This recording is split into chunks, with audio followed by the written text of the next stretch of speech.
I love the fact that no one heard what I was saying for the last 3 minutes.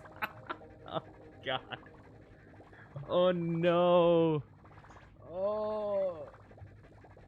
No. Okay.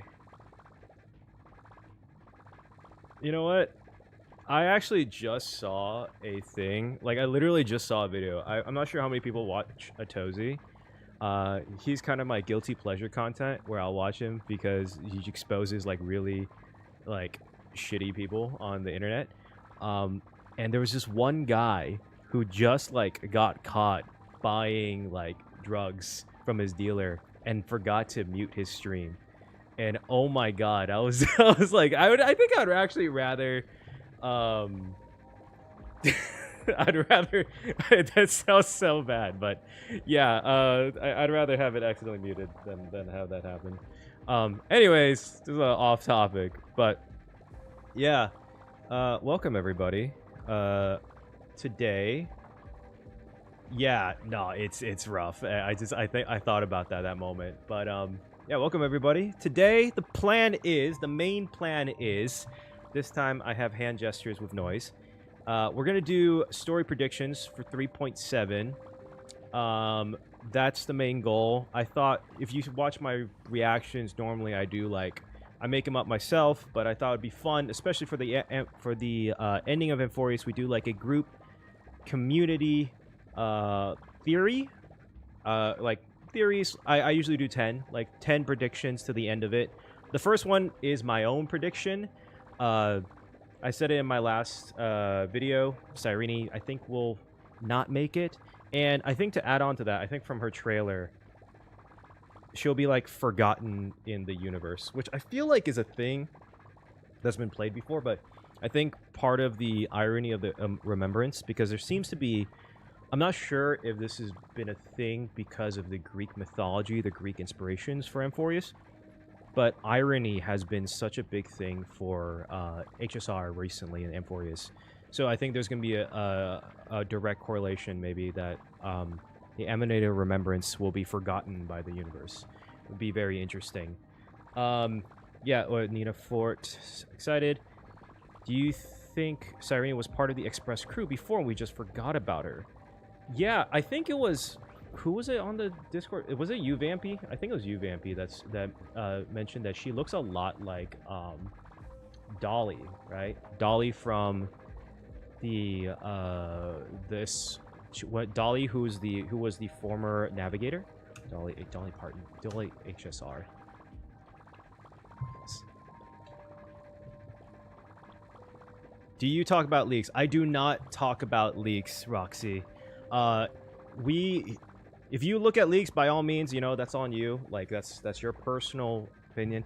I personally don't look at leaks because, one, I don't want to be spoilers. But the second part about that is I can't actually do theories if I know what happens next. And honestly, I think most of the time I've never been 100% correct on a theory. Which I think is actually kind of fun. It's still to this day, you know, as someone who is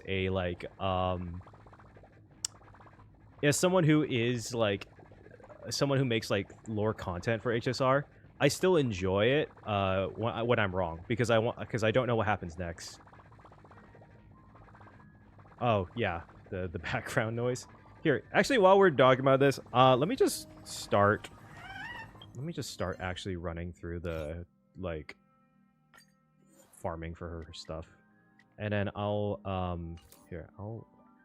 because we'll be talking, so let me just turn down the volume a little bit. That way we can talk.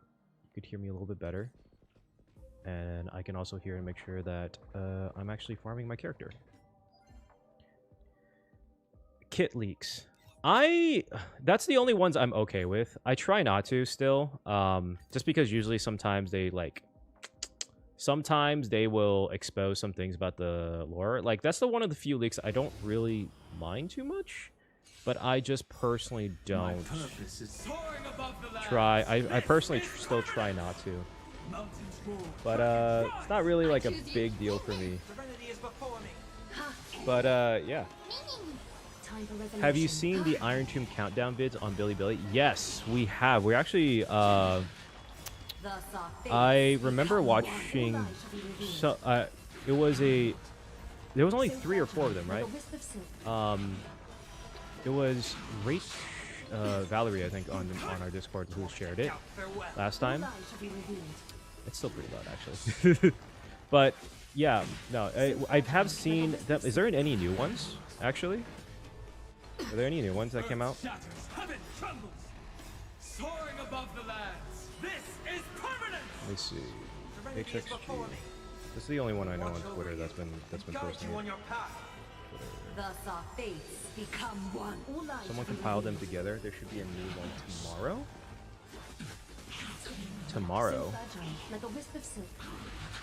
None that I heard of. Someone compiled them together. Oh, okay. Yeah. I'm interested to see what's next, because obviously they're gonna have one for tomorrow for the countdown. Wait, would it be tomorrow? Tomorrow, because it's China time, so their tomorrow is a little bit different. But yeah. So I was partially right. It's cryo about it. Been a long time. Oh, okay. Yeah. Well, let me see. Sorry. I need a farm for Stelleron. But yeah. So let's start first talking about what you guys' theories are for 3.7. What should be our predictions tomorrow? Because tomorrow, yeah.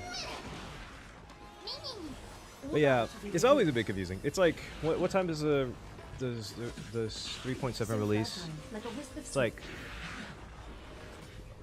7 p.m. PST. I'm not sure where you guys are, but I'll check my red note. Yeah. Any predictions? It doesn't have to be the end all be all outcome. But I think it would be interesting to, I mean, there's like a few off tops of my head. 8:30 your time zone. Crisis heirs become real people. That's actually a good one. Well, okay, so here's a little clarification. When we say Crisis heirs are going to become real people, are we thinking like, are they going to become real people in the sense of like Memoria people? Like you can, will they be like remembrance, like in the like the like the Pepeshis in is it the Pepeshis in Penacony, where they're kind of like real-ish people but only really in a dream? Or are you talking about like real people? There's the pre-download. I saw a thing where the pre-download is the I saw the thing where the pre-download is like delayed this time so that it prevents leaks for the ending of Amphoreus, because people have done this thing where I don't know how people end up doing this or why people end up doing this, where they'll like go into the metadata of the game and go and find like leaks of the game and then post it, which is crazy to me. I don't understand how people I do get kit leaks, but I do not understand someone who will go in and just look for the ending of the story before the story even happens.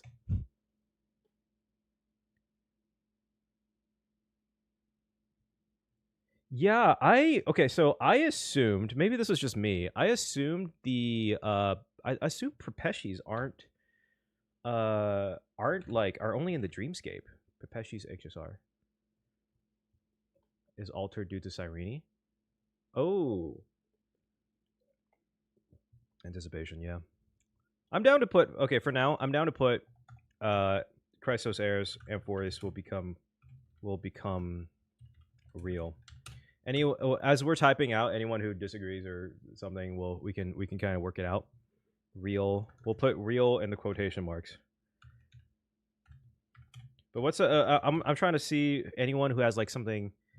Anyone has an idea that's like really out there that I'm curious. I want to see like something that's just really that's not expected. Amphoreus will become a planet. I think this is part of it. Amphoreus will become a planet. Because there's an interesting thing with Amphoreus right now, which is that it's technically inside of the scepter, and we actually got a glimpse of the scepter. I'm not sure if you guys saw it in the trailer. Let me see if I could show it. Oh my god, it's so loud. Right about.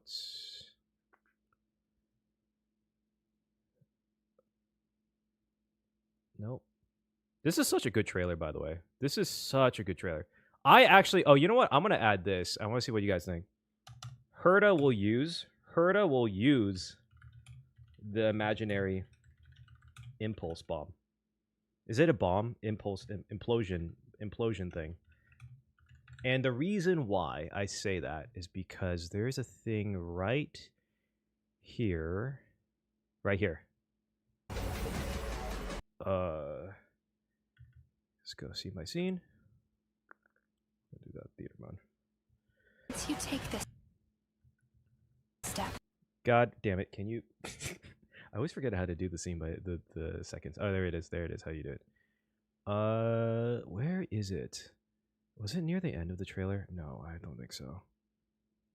Fully jump scare? Okay. I am so excited for this. This part right here. I'm not sure about you guys. I am so excited to see just the scale and size of this fleet, because we have yet, for a space adventure story, we have yet to see like a Star Wars style fight scene. I'm not sure if anyone else is like excited for this. I am so excited to see like a Star Trek, Star Wars style like fight with spaceships and shit. Like, okay, the lightsabers and the Force may be a little bit much, but like that is something I'm excited for, because we have yet to see that. For as much as like I'm so curious how war is done in like Star Rail. Obviously, planets are involved in everything, but this is like the first example of like space war, right? Personally, I enjoy looking at story leaks because the image is never complete, so there's still fun speculating. I don't like sharing leaks though. Most people, that's fair. I totally, I do get that. I mean that in maybe the most extreme sense. Whenever it's like, it's the end of the story. This is what happens at the end of Amphoreus, if you get what I mean. Watching Cyrene's story trailer today for the nth time. Yeah, I know, right? In the platform where she is talking with small Cyrene in front of the Iron Tomb, there's a place where Herda and Screwy are summoning the Express. Oh yeah. I remember that. All shall bid farewell to the one person alone. Oh, that is actually very interesting. I almost completely forgot about that line. All shall bid farewell to one, and that one alone will witness the miracle. Ooh. That could actually, there's a lot of interesting implications with Cyrene and why am I blanking? Kefali and Cyrene, she has a lot of world-bearing aspects to her, even though we kind of communicated that she's the demiurge and that she's the one that really built all the Titans. But she has a lot of aspects to her that fit world-bearing. But that's also because world-bearing itself is almost a demiurge-like character. My copium theory is that in the end of the story, we get to visit Dahlia, Pearl, and any of the Stone Hearts that says what the plan is going to next. Oh, that is actually a really good one. This is actually one that I want to see. Okay. Here's a list of characters that might pop up in the end of Amphoreus that I'm actually really excited about. And you guys tell me which one's most likely, or if all of them are likely. One of which is, we know that the Xianzhou is showing up. So we know that Marshal Hua or another of the Marshal Hua will show up, will be revealed. And this also ties into this because I don't know too much about Honkai Impact 3rd, but I completely forgot Marshal Hua. I don't know too much about Honkai Impact 3rd, but I do know that Hua, what's her name? Hua something was one of the flame chasers from Honkai Impact 3rd. So it'd be really interesting if Marshal Hua, who we all are speculating is that character, Fu Hua, thank you so much. Fu Hua will show up near the end of Amphoreus, because I feel like that would be almost poetic in that sense, because she didn't really have a representation, at least in my opinion, for this. But Marshal Hall, I think Marshal Hall will be revealed, or like Steve. Well, who else is like kind of hinted to be a part of this? Stephen Lloyd, right? Stephen Lloyd. Is that how you pronounce it? Stephen Lloyd? HSR Stephen Lloyd? Oh, it's 2 L's. Oh god, someone already looked. I was like looking up like the name Stephen Lloyd. Someone already looked up on Google Stephen Lloyd's kit on HSR. I was like, dude, he doesn't. We haven't even. We've barely seen him. I know this probably won't happen, but I would hope at the end Nanook sees that Lygus came with a plan that nearly kills Nanook to so that. Ooh, Lygus to become the next Lord Ravager is interesting. The battle teaser short, so the release recently is marked as 4 days to go. Which one was that? Is that the Pearl one? Was that Pearls? The one with Pearl on it? Oh yeah, that's another character. Is Stoneheart Pearl revealed? Pearl reveal.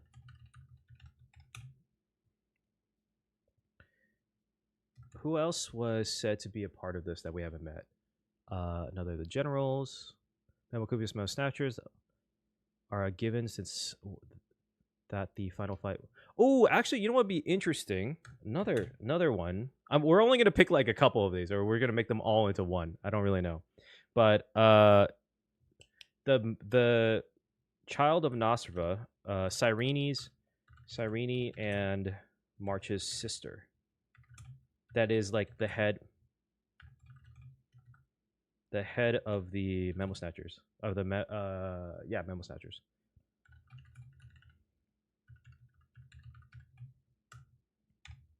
Because I think that we'll pick only like 1 or 2 of these, or maybe that would just be all of them. Because I think it'd be so interesting because we got Cyrene, we got the confirmation that March and them are sisters. We got a confirmation of another pure child of Anasrava, which was the quote unquote head of the Memo Snatcher faction. So it'd be interesting, like near the end of Amphoreus, there's like a almost jump scare of like the third sister. I think that would be really interesting. I could totally see it too, because that's like they like to do that where they hint it. Maybe not even a jump scare of her, but maybe like her back or something like that. I could totally see that.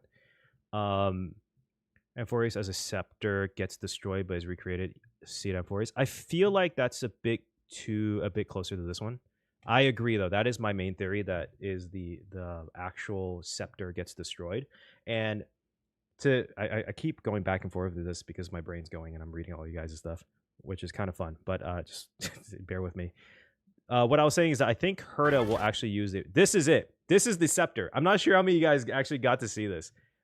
I got it perfect framed. This is the supposed scepter, the Emperor's scepter, and this is our first actual like viewage of the actual scepter, and it's so interesting looking.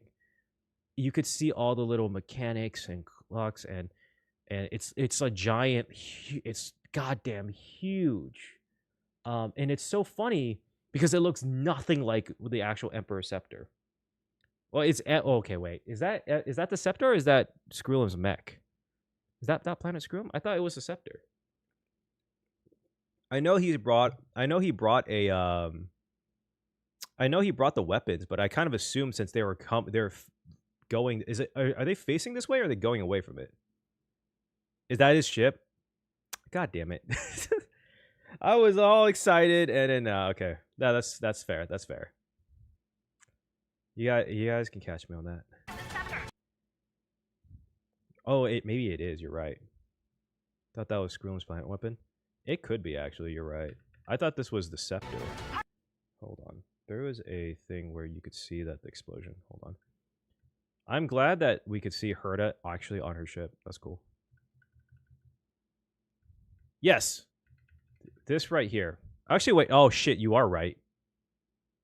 This is the... Oh, you're right. You guys are right. That's Skrullum's weapon. Oops. Oopsies. I made it oopsies. Nah, it's all good. It's all good. Yeah, I know. I always thought it was weird that we didn't, because I saw that and I was like, oh, is that the scepter? And then I thought it was like different. It was weird that it looked different from the actual one from the unknowable domain as a planisphere. You can also see, I'm not sure if this is just this image, but it has teeth. It has a mouth. It's like fucking planet-sized Pac-Man. Anyways, I think this right here is going to be the I think this is going to be the imaginary impulse bomb. Or it could be Cyrene rebaking Amphoreus. But it looks like an explosion if you look at it. For 5 seconds. Yeah, Asta, for all the Asta lovers, she'll be there for just a little bit, guys.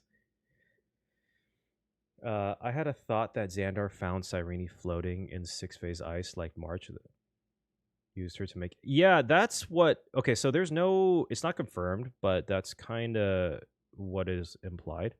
Wouldn't the bomb kill everyone? Yes, it theoretically could. I also can understand if it comes down to this point where, like, I could totally see it where, because I it's almost like a Chekhov's gun, right? Where March just drops, this important detail, and Star Rail loves doing this. Hoyle loves doing this, where they put a random detail from Amphoreus or from like a side quest or something that is like seems like somewhat important. It's like a world quest. It's like, okay, and that was the imaginary impulse bomb from I forgot his name. What is his name? HSR imaginary impulse bomb. I literally just made a theory about it. Imaginary implosion. Chadwick, thank you. Great story quest if you have never played it. It's a really, really beautiful story quest. You guys are all just fact checking me at this point.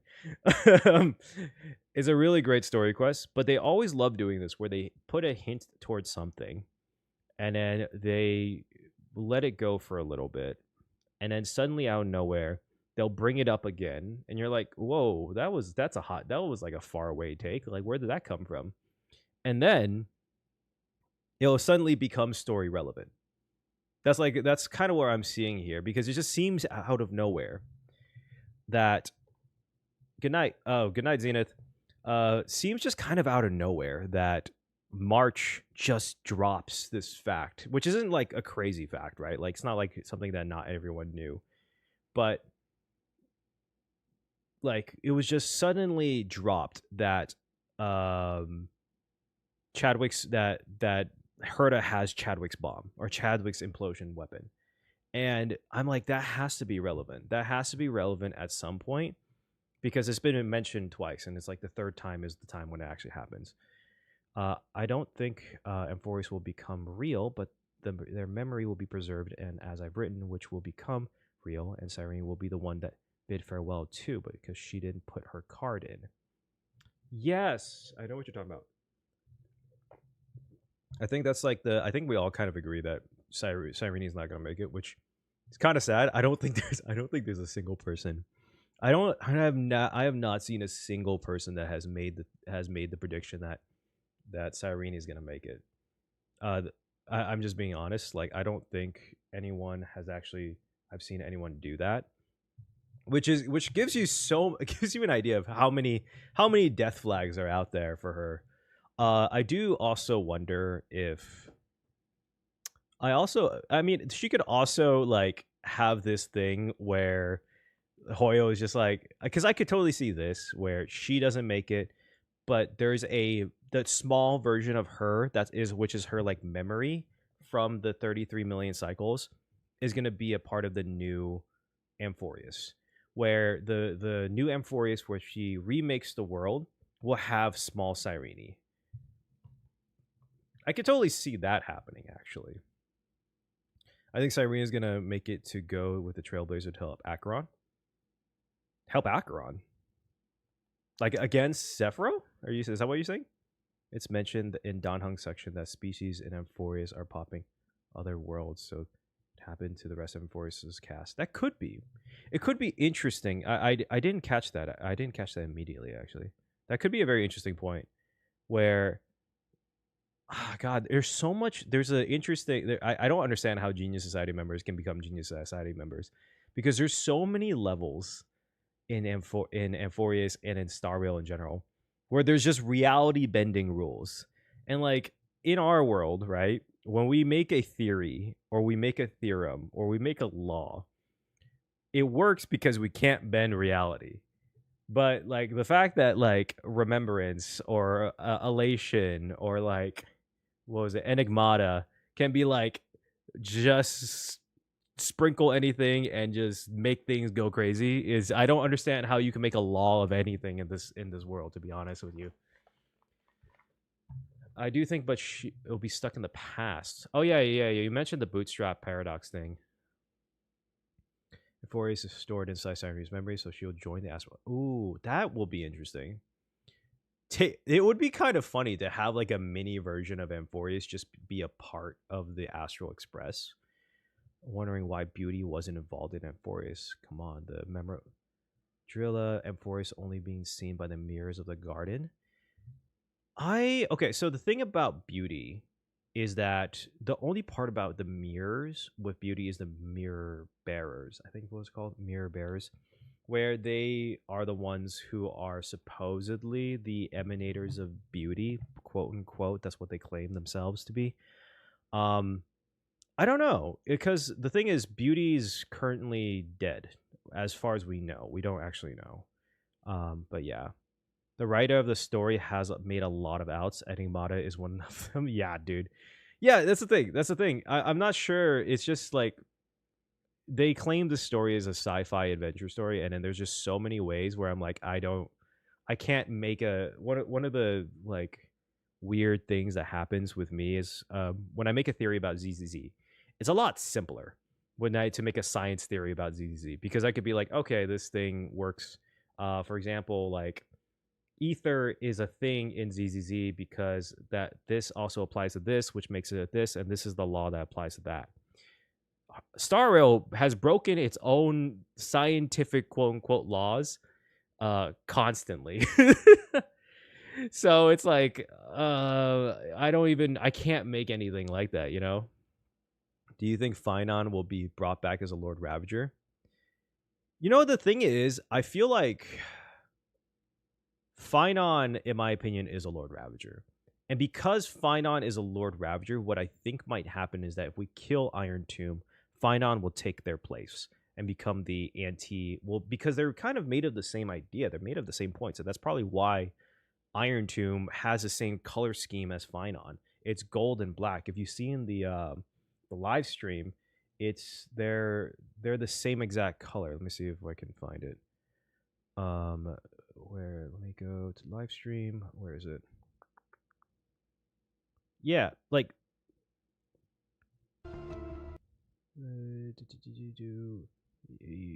right here.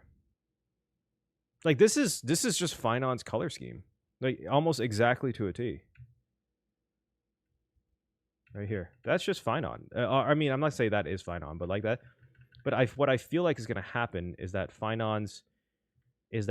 once we defeat Iron Tomb, Phynon's not going to go away, because I think Phynon takes on Iron Tomb's place as a Lord Ravager. But whether or not he listens to the Nook is another thing. HSR has its own quote-unquote laws. In a way, yeah. Polka face reveal would be crazy. I don't know. Oh yeah, good night, L. I didn't see that until now. Laws are made to be broken. Yeah, I know, right? Fun fact, the name of the enemy is Anti-Creator Hatred Internet. You can see it in the version info page. Really? Interesting. Anti-Creator Hatred.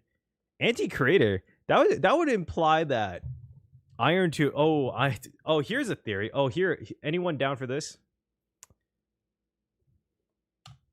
Here we go. We're going to do this one. Iron Tomb kills Lygus. I think Iron Tomb is gonna do the thing that. Oh, thank you for the subscription. Subscribe. Thank you for subscribing. I haven't done this much. Okay, I'm still learning. I think Iron Tomb kills Lygus, because Lygus even stated that the whole thing with the Chimera and making it without a brain, like it implies to me that what might happen is that Iron Tomb kills Lygus, and it's gonna obviously aim for Nanook's head. But I think in the meantime, while it's trying to function and get there, because we're gonna have a whole coalition of an army against them, that I think Iron Tomb is going to kill Lygus. I think flat out it's just gonna happen. Whether or not, and it might be very interesting that it takes his head, whether or not it uses it or not. But it's not a bad. It's not initially like a terrible thing for Lygus, because to be honest, Lygus is Xandar 1, and Xandar 1 has like 7 or 8 other copies of themselves. So I think it might be very interesting. Can't control its own. Yeah. Lygus so far is 0 for 1 and can't control its own creations. That's exactly right. Lygus is absolutely 0 for 1 for that. Yeah, that's actually a really interesting point. I'm gonna do a deep dive on Lygus after the Amphoreus story, because I honestly think he is. I honestly think, as at least for the Hoyo games I've played, which wouldn't be Honkai Impact, or which would be Genshin, Star Rail, and ZZZ. I think Lygus is probably the most interesting villain, just straight up most interesting villain character, because he is just such a like, I love these Moriarty smart characters, and he doesn't play that role exactly, but he takes less of the charming aspect and more of the like mad scientist aspect of it, but still have this kind of hubris. He's the definition of hubris as a scientist, and I really like that as a character. 0 feeds, 0 control creations, 7 cave stories. Oh no, poor Lygus. I do wonder. I am so curious. Maybe it might be interesting that we in the future we see like more versions of Xandar, and I wonder if they would agree with Lygus or not. It would be okay. You know what actually is kind of crazy? This would be such a far take.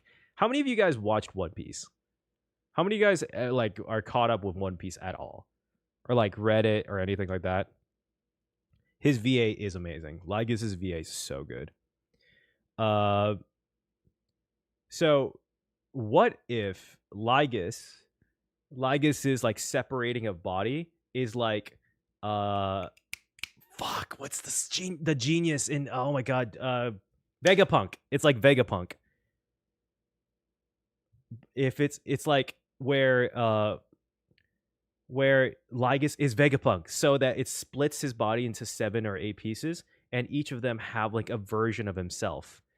And so Lygus represents. I only watched the Dressrosa. I'm so sorry. I hope this doesn't. This is not much of a spoiler. It's not a crazy spoiler. It is not a crazy spoiler. I promise you. If you're on Dressrosa, I bless you. That is probably one of the best arcs in One Piece. It's kind of a side take. I love Dressrosa. The most manly battle ever. If you know, you know. But yeah, I think it would be interesting if Lygus plays a role where he is the evil or greedy or hubris versions of pride of Xandar 1, and the other ones represent the different versions of him. That'd be so interesting to me. Of Zandique. Oh, thank you, Ren. Xandar's other pieces kills Lygus or hunts down the other clones. It would be interesting. Yes, I mean this in your pink battle. The Tory equals Lygus equals Vegapunk. Bro is a bro. That is a crazy. That might be a good version of Xandar. It might be interesting where if this is like a split personality thing, where because there was versions of Xandar. If you read his here's what's the relic set? Xandar's relic sets. I just are. There is where's the relics? Oh god, where's the relics? There is a what's the name of his relic set? I keep forgetting. Actually, wait. What am I doing? What am I doing? I have the actual game loaded. What am I doing? Here. The self-shrouded one. Yeah. I don't know why I was looking online. I have the actual relics here. Can we see the actual? To be honest, I only ever watch or read the stories about the relics on the actual wiki, because I'm too lazy to pull it up on my board. So we might just do it. We'll pull it up here. Self-enshrouded. Self-enshrouded reckless relics. This is so interesting because if you read this, you read like the whole entire story of Lygus or of Xandar, and there's parts of him where you could see that like it's interesting to read it because you get points where he feels human in a sense up until he gets he becomes up until like he creates Noose. He gets this a kind of feeling of like almost of pridefulness. But there's also aspects where he's not necessarily a bad person. During Xandar's attire, he's like, attires are very distinct, precise shoulder lines. He was a very precise person. Or rather, invade the erudition itself. Let me see if there's one right here. Polka being the good Xandar clone, the AI chat. Somebody said Lygus is from Genshin. That's amazing. Oh my god. Wait. Oh no. I do have to make something about Genshin's involvement in the Star Rail universe. I feel like that has to be like I have to do that. Which means I also have to catch up to Genshin. Which I basically stopped before Nodcry, which is kind of sad because I heard Nodcry is amazing. I've been listening to Nodcry's music so much. It's so good. Yeah. By the way, is there any lore reason for why all the different versions of Xandar doesn't work together? So there actually isn't. There isn't. I couldn't find one. As far as I was able to see, there's nothing on his. As far as I remember, there's nothing on his relics piece or anything that specifically mentions why he split himself up. Who knows? Maybe it was just I think if I had to take a guess, it was probably to find to basically be more efficient, to find more ways to handle Noose, essentially. IPC uses power preservation to tax him. Oh my god, that would be so real. That would be so real. I honestly could see a thing if the IPC tried something if the IPC would like farm Memoria from Cyrene's corpse, like that would be it would be something sad like that. I could totally see something like that happening though. But I don't. No, okay, I can't see it happening. I feel like they would mention it jokingly, and then the Trailblaze would be like, "Hell no," and then they're like, "No, it was a joke." Eventually, you'd be like, "That's so funny, we were laughing about that." Paige says genius typically don't work together, so that's fair. I don't think I could work with myself, to be honest with you. The infinite memoria glitch is legitimately what Xandar did to create Amphoreus. Which is crazy. I like, as much as I joke about it, I really am surprised that one of the 4 paths for to lead the universe to finality is not erudition. The insane amount of geniuses that have nearly destroyed the universe is absolutely insane. It's insane. Like, just within the ones that we know, I could count, I think, like 4 or 5 if you count Lygus. And Lygus has 7 of him. So like like if all of them just so happen to be as crazy as Lygus, that's 7 more geniuses. To be fair, Lygus wants to replace erudition with destruction. Yes. Polka keeps them in the circle. Polka keeps them in the cave. Polka is an interesting character. How many of you guys actually believe that the theory that Himiko is Polka? Sorry, 9 clones. You're so right. I keep forgetting it. It's like it was like 9 or something like that. I keep farming, by the way. Your boy needs to farm for Cyrene so that when she comes out, I can immediately get her. Are you guys all pulling for Cyrene? I'm assuming you guys are. You guys are all lore. You guys are. If you guys are my audience, you're probably lore people, and I know lore people usually pull for their characters. Danny boy.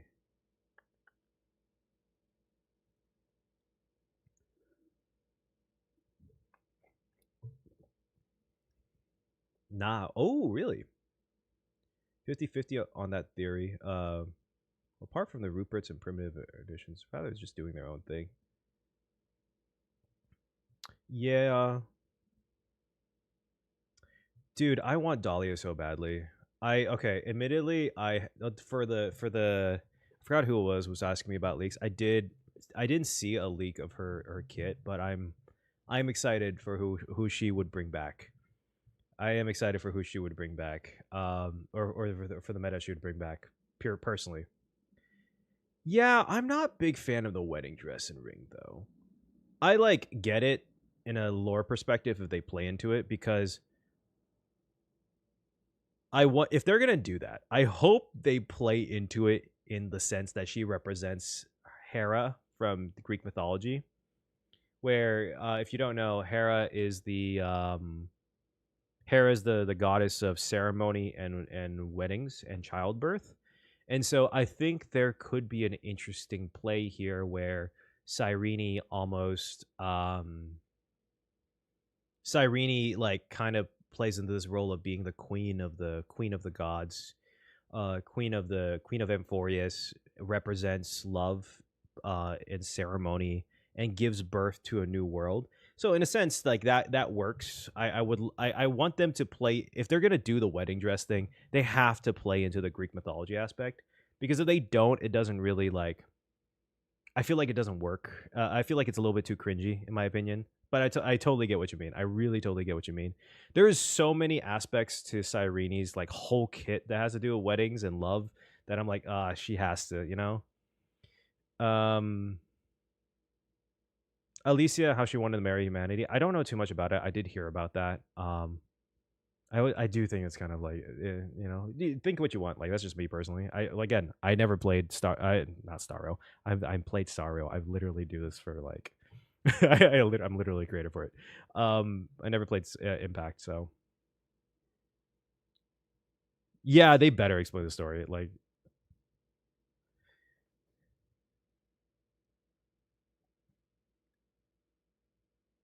yeah, actually, well, let's get away from Amphoreus for a little bit, I guess, which is kind of funny. In terms of,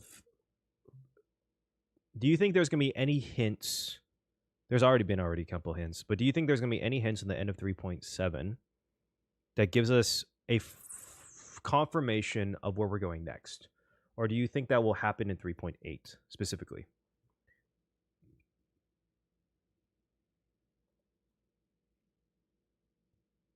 Did she say that she officiated weddings?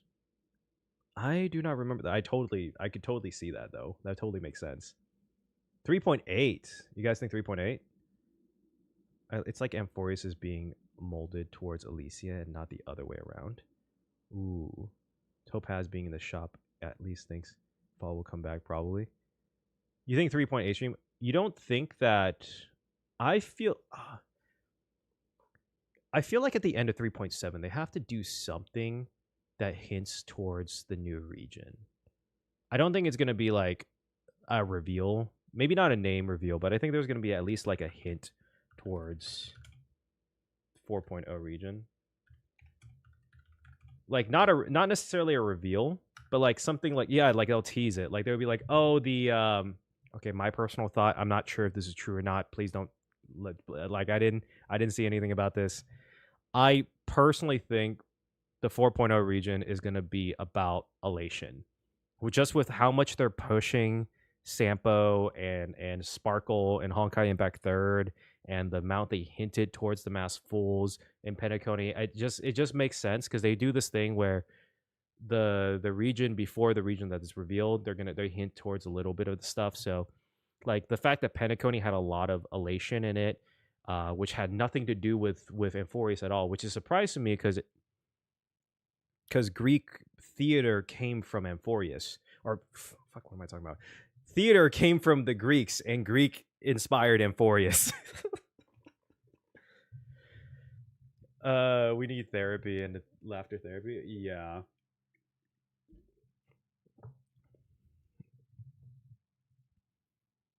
Oh, for sure. You know what? No, dude, Vampy, I can tell you for a fact. This is not like leaks, by the way. I can tell you for a fact they're bringing in Vita because Vita, I saw, was accepted to the Masked Fools.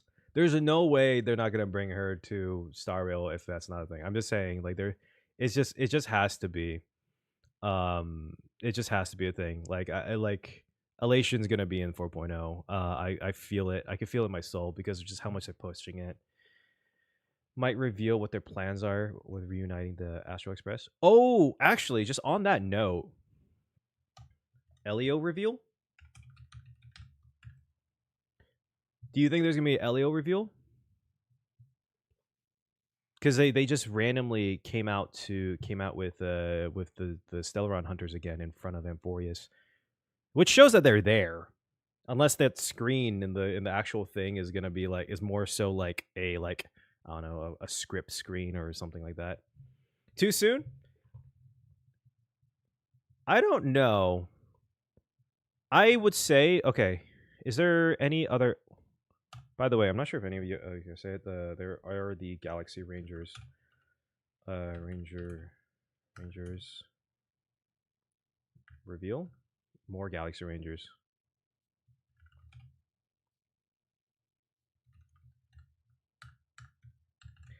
At this point, I'm just naming all the ones that have said their factions are going to be a part of this.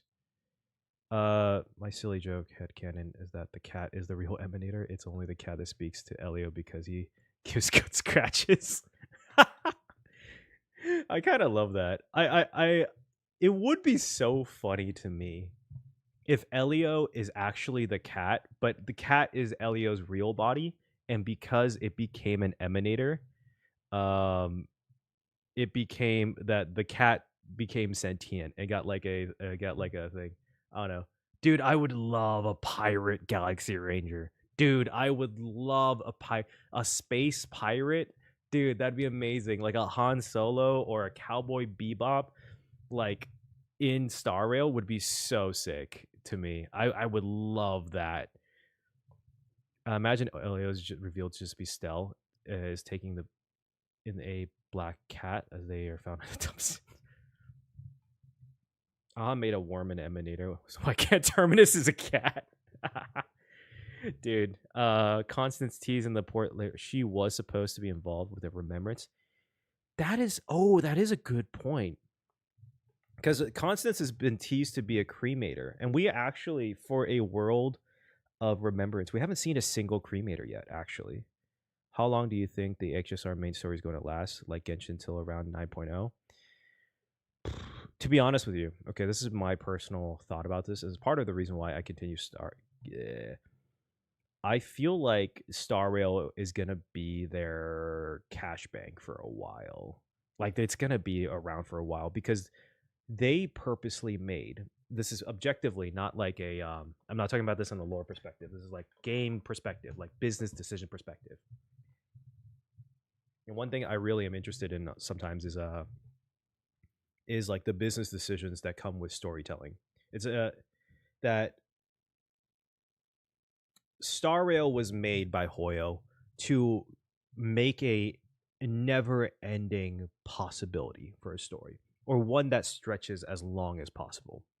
Just for example, just like to be honest with you, because a story like Star Rail can last forever. It really can. I'm not sure how many of you guys used to play Fate or Fate Grand Order. The thing about what Fate did is that it was objectively as a fan, what happened is that they made an endpoint for a story, and then they had to create a whole new scenario and create a whole new world-ending scenario to keep it going because it was too profitable. And then they made another one And it became a thing where it's like, okay, these stories were amazing, mind you, but it was like you just kept sitting back and being like, how many world-ending scenarios is there? When is 3.7 going to come out? Tomorrow. That's why we're doing this. So my thing is that Star Rail is gonna last a long time because it never gave itself an end. It never gave itself a cutoff. Genshin gave itself a cutoff. Genshin gave itself a cutoff in. They want to push it, but they cut himself off at like Conria, which is like what? Which would be what 8.0, and now they have to figure out still. Yeah, they have to figure out what to do next. Star Rail never did that. And the thing is, like, that's smart about Star Rail is that their audience isn't younger. Their audience is adults. Da-Wei even said it in an interview.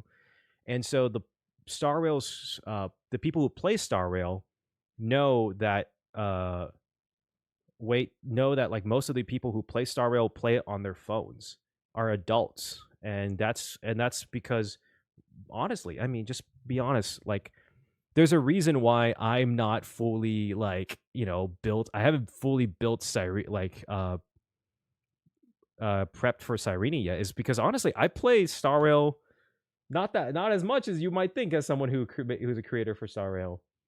I honestly do more like I play it on my walks after dinner for like maybe 20 minutes, just like this, right? Like, and then I do more research for Star Rail's story than I actually play the game, which is kind of hilarious if you think about it.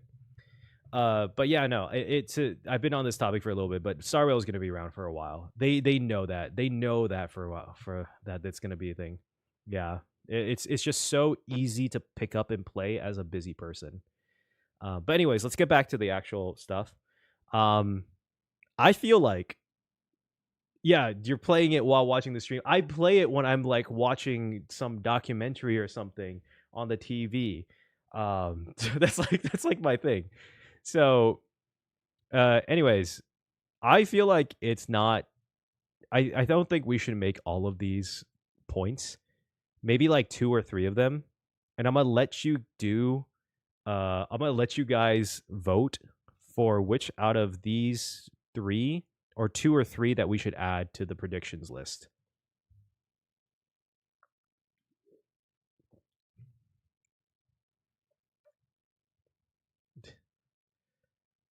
Watching drama, exactly, dude. That's the exactly. That's when I play Star Rail too. Oh, by the way, I just saw we hit 100 chatters.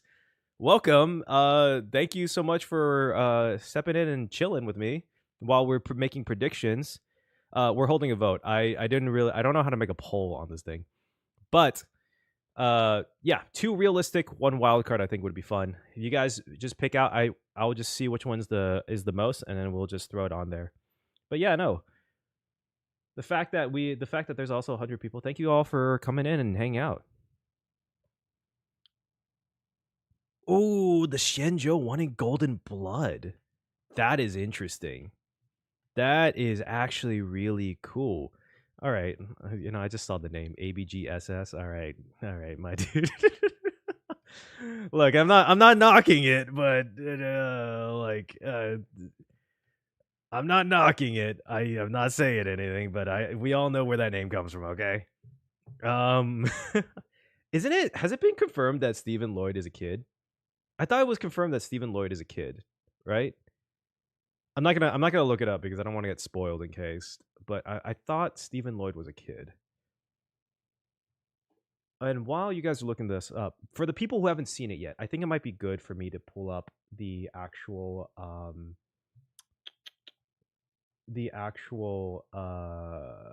Chinese videos that were only posted there, so that we can all watch it together. Because I know a lot of people probably didn't get a chance to actually watch it.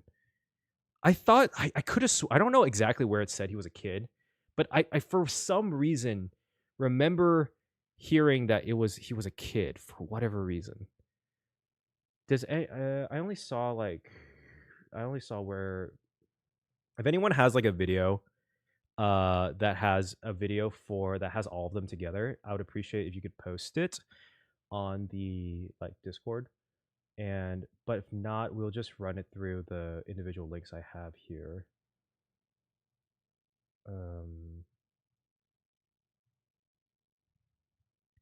Because there was a thing that that stated that he has like he's tried to, because he wears a mustache to make himself seem older than he actually is. Like his ducky has a mustache from in the simulated version. Stephen Lloyd HSR simulated. Like it wasn't a thing that he wore a mustache, or he has like a thing.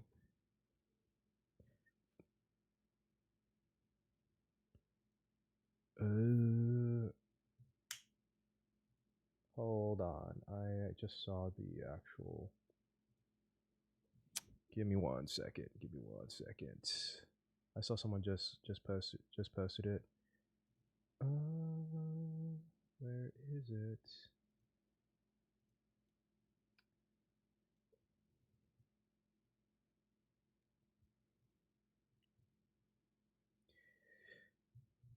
It was kind of confirmed. One of those stories. So are we gonna say Stephen Lloyd is gonna be revealed? Is that kind of like, it seems like everyone's talking about Stephen Lloyd, so we're gonna say Stephen Lloyd for now. Stephen Lloyd reveal. Stephen Lloyd? Stephen Lloyd? Stephen? How do you pronounce the name? Stephen or Stephen? Anyone named Stephen or Stephen spelled like that, please let me know. I feel bad. Is Stephen Lloyd? Reveal.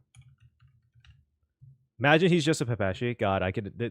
Oh wait, He's like the erudition version of not Pearl. What's that? Opal. Just coping. That would be cool if he was like a Pepeshi. I would be down for that.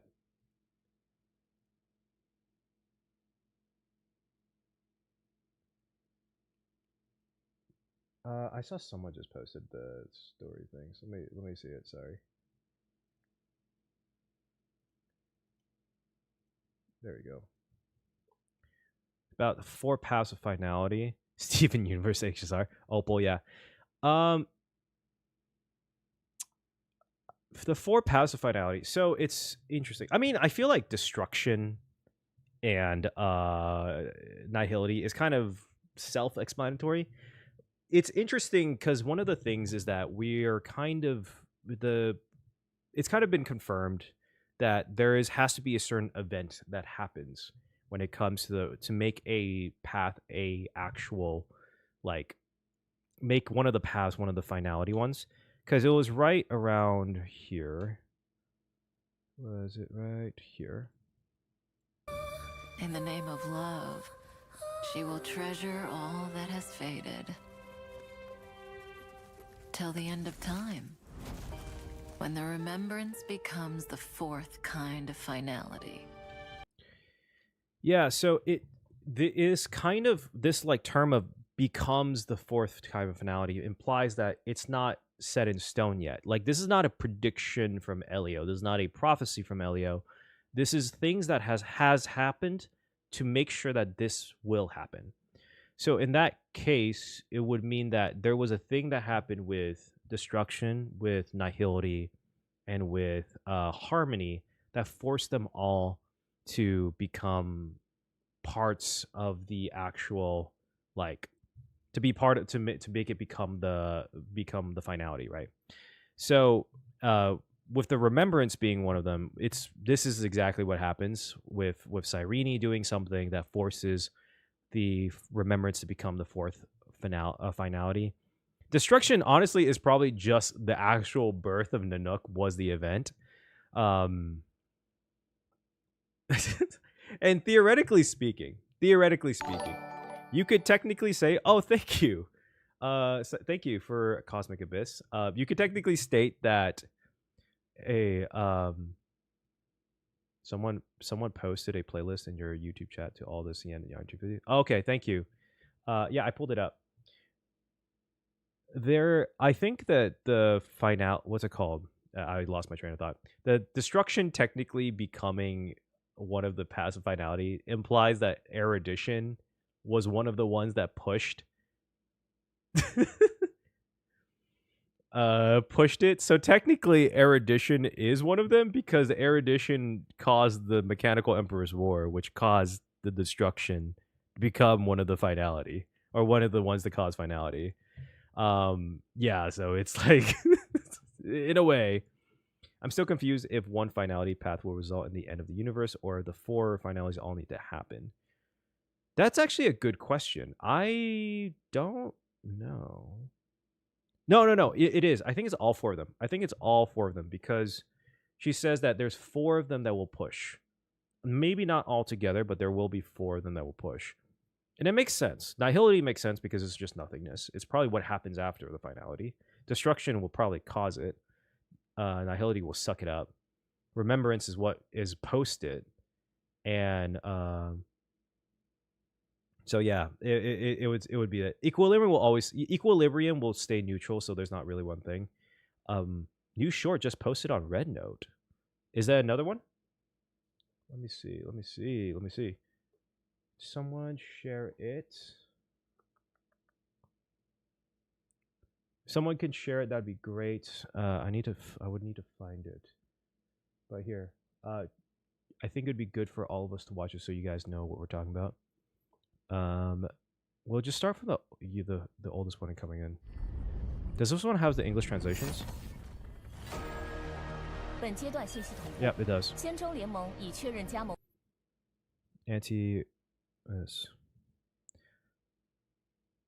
Oh, that's actually a good point. It's the like the 4 horsemen of the apocalypse. So I do wonder if maybe if it's supposed to represent the 4 horsemen. So like there's one that represents each of the 4 horsemen. Thank you, Crow, for subscribing. So yeah, I wonder if it would have to do with the 4 horsemen because I've seen that before. I've seen that theory that the 4 paths represent the 4 horsemen.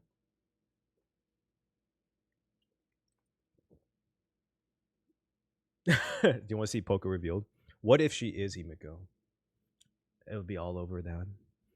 But yeah, let's while we're doing this, by the way, Red Note is like one of the YouTubes for China, if anyone wanted to know.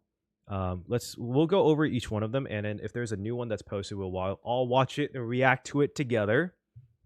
But yeah, I do want to share this, especially for the people who hasn't been able to watch it or hasn't heard about it. But again, so what this is that for some reason only in the Chinese social media, so Bilibili and Red Note, they posted these kind of countdown teaser videos for the end of Amphoreus. Don't know why this happened. I don't know exactly why they never posted it anywhere else or in EN because it's like it seems like a really big deal. There's a lot that is revealed about it actually, and we can go over each one and kind of talk about it. And I'll pause. But yeah, I guess this is my first reacting stream. There's no English dub for whatever reason. Like take it like watching a anime subbed.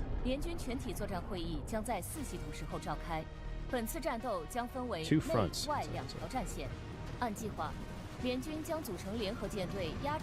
So one thing that is interesting about this concept of VAs are expensive. That is very true.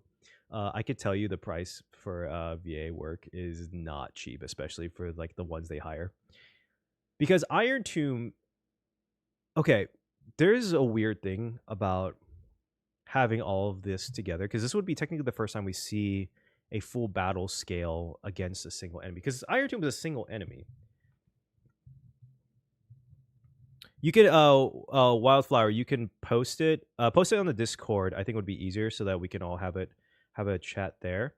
And also I completely forgot I should do this.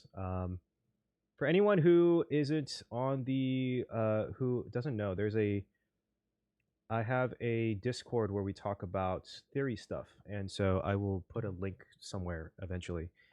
Yeah, Hoyo could definitely work. I don't know why Hoyo didn't do it. I'm not sure if they didn't feel like the need to, but it would do so well here. I don't know why.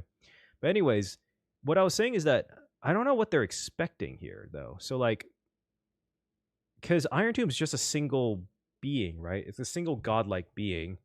So are they expecting like Black Tide, Antimatter Legion to come out of nowhere? Because there's a lot of ships, and it's interesting that maybe I also am curious why doesn't with a Lord Ravager, why wouldn't they just bring up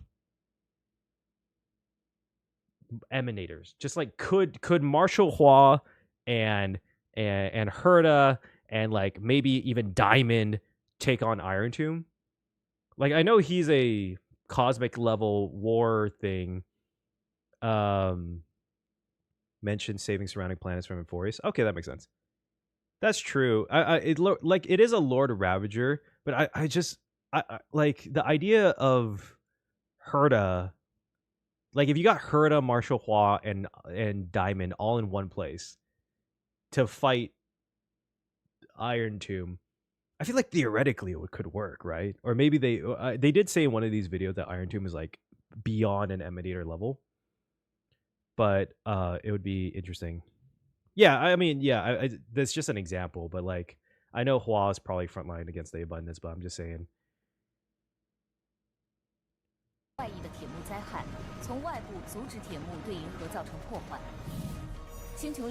This is such cool. This is so cool. They did so much work for this animation. Destroy the core. Okay, this is I forgot. 摧毁核心，天才俱乐部黑塔女士罗斯公姆先生将持续为星穹列车提供技术支援。经测算，外部战场将直接波及临近5个星系。Okay, so that's what you guys were talking about. Affect 5 罗斯 galaxies. 学会预计，相关防护及生命体撤离工作将在120系统时内完成。周围战区部署计划已下达，半银河贸易体系内星球已全部响应，体系外星球将由巡海游侠协调部署。 Okay, so this is where I think a lot of people who didn't watch this doesn't know that the Galaxy Rangers are going to be part of this. So that, which also means that there's a high chance that we see Boot Hill again. One of my favorite characters in Star Rail. I don't know why they don't show this. The hype would be crazy. Like Herda could go against Iron Tomb, but we know that at the end there's no guarantee that more emanators would create a different result. I guess that's true. I don't know. It's a weird thing. There's a weird power scaling in Star Rail that's not really consistent. Like Lord Ravagers are insane, but at the same time, I'm like, if you got 3 or 4 emanators, I don't know, fucking call Acheron. Could Acheron beat Iron Tomb? You know? 海游侠协调部署。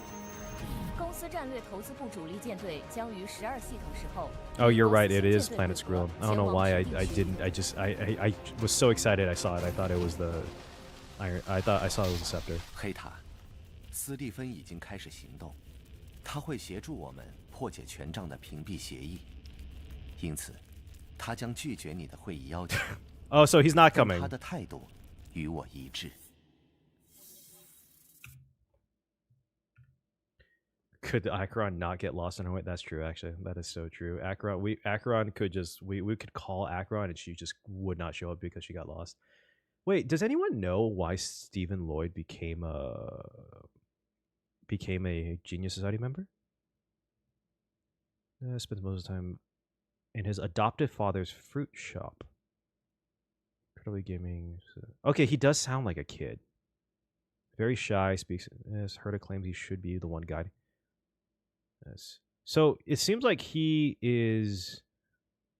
specializes in like tech. He's almost like a reverse Silverwolf. Claims that placing a watermelon parfait would entice him to go. Yeah, he does sound like a kid. Capture frequencies of light, the sounds with a rotation. No interest in sharing with the public. I don't know why Screwy isn't playable. Like, I feel like if Herda was playable in this 3.0 patches, he should be playable. And I honestly don't understand why Screwlum isn't an Emanator of Erudition. Just to be honest with you, I don't understand it either. There's another video that comes out that we'll watch in a bit where I don't understand how Ratio isn't a Genius Society member. Got killed by offense. It could be that the particular properties of given to the path is understood enough that simply throwing an emanator won't be enough. Once is the path abilities. That's true. That is true. Like, I get what you mean. Like it just it's just a weird thing where it's like, okay, there's certain emanators that are like Iron Tomb is like, oh my god, this is fucking crazy and insane, and but there's also like, okay, there's an emanator of erudition and emanator of hunt. I feel like should just by the name alone should be able to just handle it or work it around it. Maybe I don't know. I don't know. It's just like maybe it's just a terminology thing in my head. So here, this adventuring. It's interesting to hear their voices in Chinese too. 很遗憾，铁幕的感染对象并不限于无机生命，它的爆发将摧毁对知识锚定的宇宙常数，将银河中既定的逻辑法则转化为一团混乱。这一行为会彻底打散银河中文明的运行框架，乃至个体生命的基本结构。通过对其方程式的解算。Wait, that's Welt. I didn't even notice that. This is Welt? Hold up. Welt is this Welt talking to Jade? 在一定量级以下，我们有把握对外域的病毒进行无害化转移。数字疫苗计划具有可行性，但目前铁幕尚未完全降生，其负面影响已经与一位完整的全面大军不相上下。假如其完 If it's complete from the 面对命时以上的量级 ，OK。铁幕的诞生还有延缓的余地吗？我们联系了罗斯公墓先生，结论与之前一致，铁幕的诞生。Okay, so this part right here, I have a wild theory. Actually, you know what? I'm gonna put this on the list because I think it would be so interesting, and I'm not sure if there's an actual theory, but I kind of want it to happen. Is that Noose predicted, ordained its own death, but it was the one time they were ever wrong. I think that as a story point, would be so good. Just if you think about it, it would be so like poetic for just like the story of Amphoreus, that Noose preordained their own ending, and it was the one time they were ever wrong, because that validates Herta, because she was the one who proved the solitary wave theory, and that's how she became a Genius Society member, which the solitary wave theory came from a scepter basically asking this question, and Herta essentially stated that obviously they didn't put up the actual calculations, but it was stated that it could happen because of the aspects of other paths, and this is the truest form of that. There is remembrance and there's destruction, and they both could have caused it to happen, plus Trailblaze, plus all the other paths that are now surrounding this. So it would be the influence of Trailblaze, Enigmata, because of Enigmata, permanence, hunts, preservation. It'd literally be every path causing Noose to be wrong. I truly think that's what they're going for. And I don't think they want to say it, and I think that's why they didn't. I'm not sure if this was a translation thing. Okay. I am Chinese. I should, I play a Chinese game. I should just like brush up on my Mandarin. I speak Cantonese. I'm not sure how many people here speak Cantonese, or if anyone does. But maybe I should brush up on my Mandarin. If I play Star Rail, if I play Chinese games and make theory about Chinese games, maybe I should brush up on Mandarin. But anyways, yeah, I think that might be I feel like that's what they're going for, because there's so much hinging on that being the case. Herta's being right, Evernight being there with Enigmata, Remembrance being there. The only thing missing is Elation, and it would technically prove Lygus wrong, which I think is the most important thing here. As a full circle moment, this whole entire aspect of Lygus trying to kill Noose because they could technically never be wrong. They cause the ceiling for knowledge. This would cause Lygus to be incorrect. I think that would be amazing. I would love to see you touch up the CN translation. I feel like that. Yeah, I really should. I mean, like, it's funny that you say that. I would touch it up because I don't understand Mandarin anyways. I've made a lot of trips to China, and I'm still using Google Translate when I'm there. A lot gets lost in translation. Just like a lot. Okay, here. I could tell you a lot gets lost in translation because if you play ZZZ, the recent region is inspired by Hong Kong, and they speak Cantonese there instead of Mandarin. And I could tell you when I'm hearing them speak about it that it is actually not like correct all the time. And so hearing that, I'm like, how many things are we missing from the Mandarin? And on top of that, like, a lot of people complain about Star Rail having an overly explaining, overly long, overly high dialogue rate in a game, that I sometimes wonder if it's not because it's overly long, but it's written in Mandarin and directly translated. And because they can't technically make it shorter, which is English, we're very to the point. We're very to the point in our languages. But if you guys speak any Asian languages, specifically Chinese, Japanese, and I believe Korean as well, you'll know that a lot of the languages, a lot of the ways that it's spoken, we go around things a lot. We speak in a way that's not direct. A lot of the things that we say have stories and implications in them. And so especially when you're telling a story or you're singing a song, it doesn't necessarily translate easily because it goes around.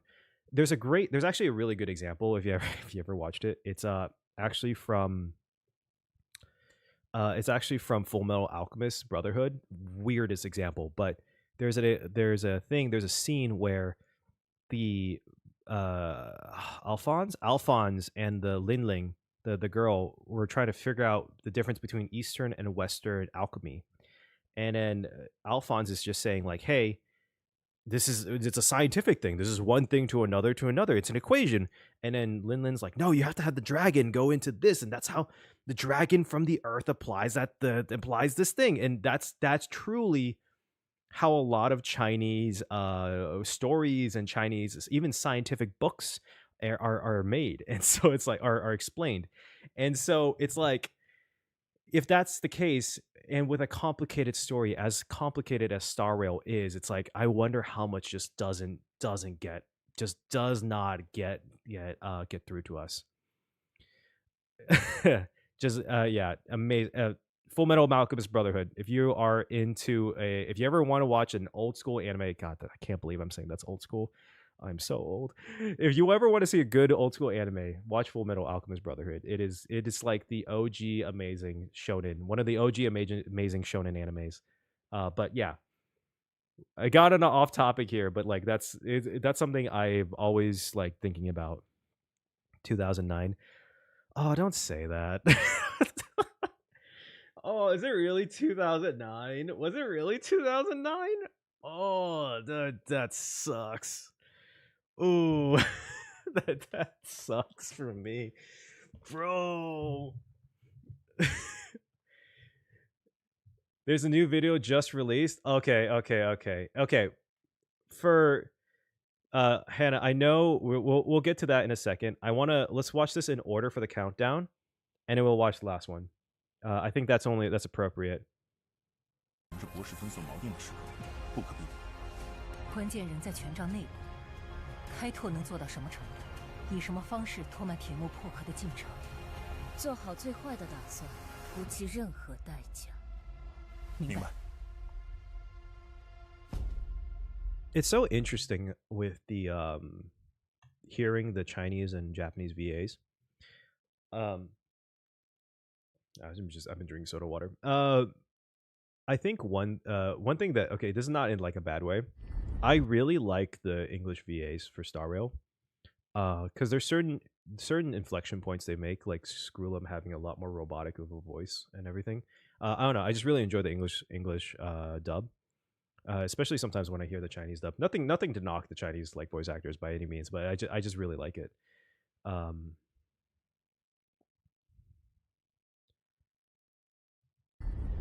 Here's the third one.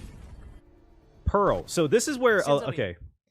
I feel like because they posted this, like if there's one character that I think they're gonna reveal, is that it's gonna be Pearl, and I think Pearl is gonna be the one that leads the IPC ships to Amphoreus.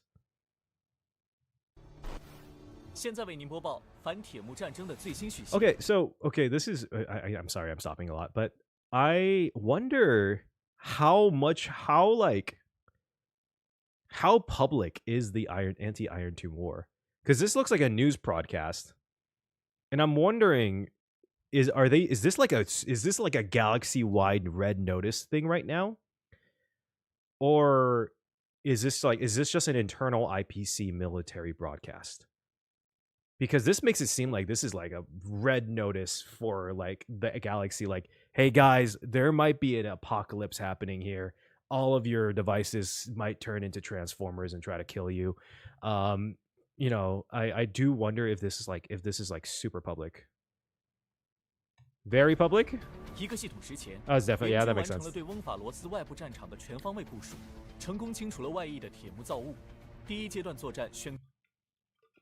Oh wait, I think I missed that actually when the first time I watched this. Oh, so there is actual like spaceships and shit that Iron Tomb created outside. So it's not just them fighting a giant fucking robot. It's actual like other things. It should be public news. Everyone needs to be evacuated. Sir, ma'am, I'm sorry. I don't know. I'm not gonna try to assume. Bernard, you'd be surprised with certain governments. Sometimes it's not exactly super public. If it is a very big problem. The anti-vaccine. Okay, this is so cool to think about. This is okay. This by itself, I think they're downplaying this. I truly think they downplaying this because the concept that someone made a vaccine for the anti-life equation, which I'm not sure if maybe this was just like a revamp of it, or there was one before and then they recreated again, or they made a more modern version of it. But I feel like this is like a big fucking deal. I feel like this is a huge fucking deal.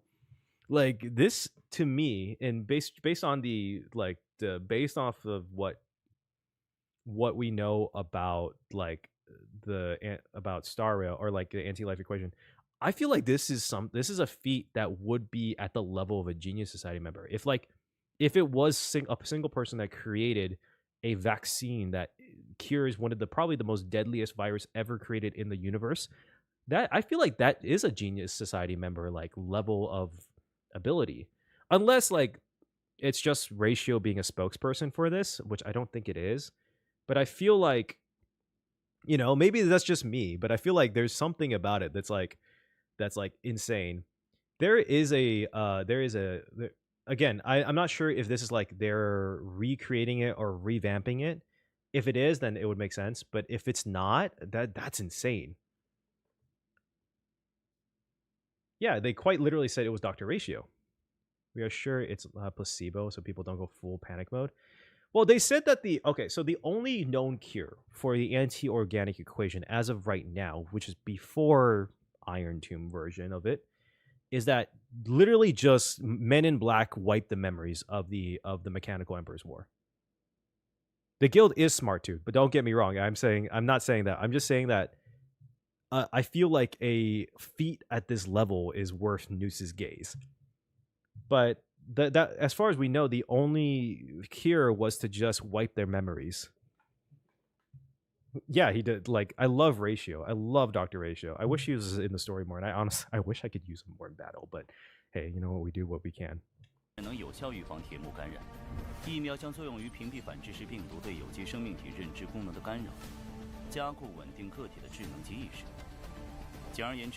Oh god, if I had some more time, I would love to just like analyze this, because this is one of the few times we actually get like an idea of how a scientific version of something works.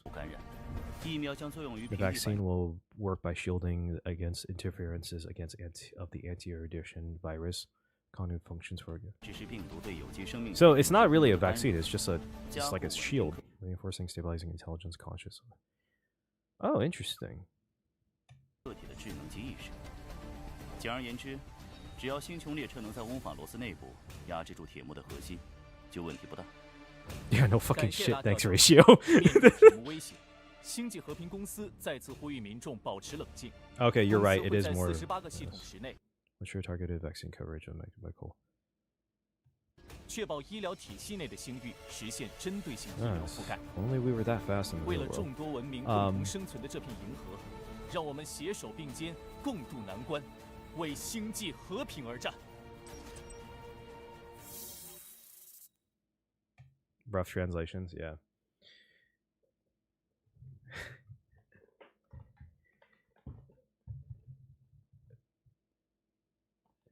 Yeah, I don't know why they didn't make this, because this is actually so hype. Like, imagine this on YouTube. This would be crazy. Who are the anti-vaxxers in HSR? No!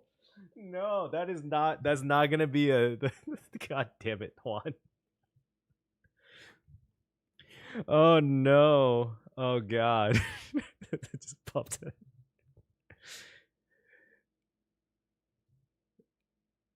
Let's go with the next one, because I know there's another. This is the last one we have, and then there was a new one, right? That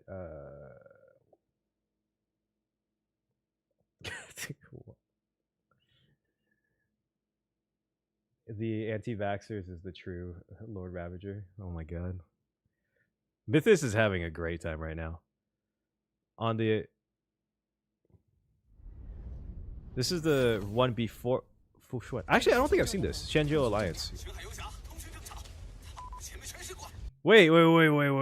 That is Boot Hill. Hold up. That is actually Boot Hill. That's Boot Hill's voice. Wait a second. No, that is Boot Hill. Holy shit. Boot Hill is here. Hell yeah, brothers.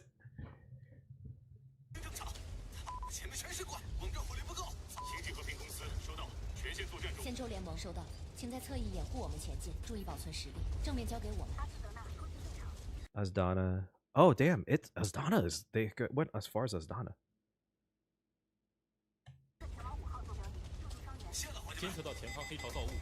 Oh, okay. So this is... I didn't know this. I actually didn't see this one. So it's the Black Tide creatures that are coming out of Amphoreus.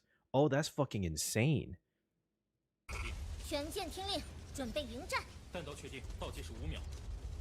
I'm not sure. Maybe it's because it's Shenzhou. I was like, oh, the voice matches because it's the Shenzhou.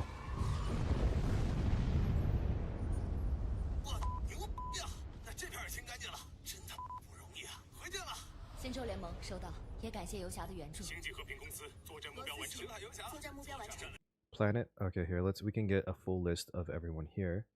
Planet Screwlum, objective secured. Galaxy Rangers, objective secured.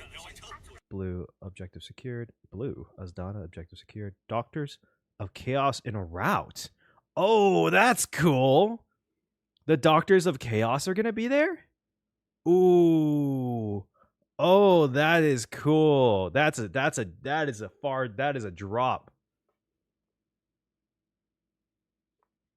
So if you don't know who the Doctors of Chaos are, we'll talk about that afterwards. 第二阶段作战目标完成。当前权杖虚数能量监控正常。第4时刻的推算有进展吗？十方光映法界，命途倾向。Deca Light Reflection Barrier Path Alignment the Hunt.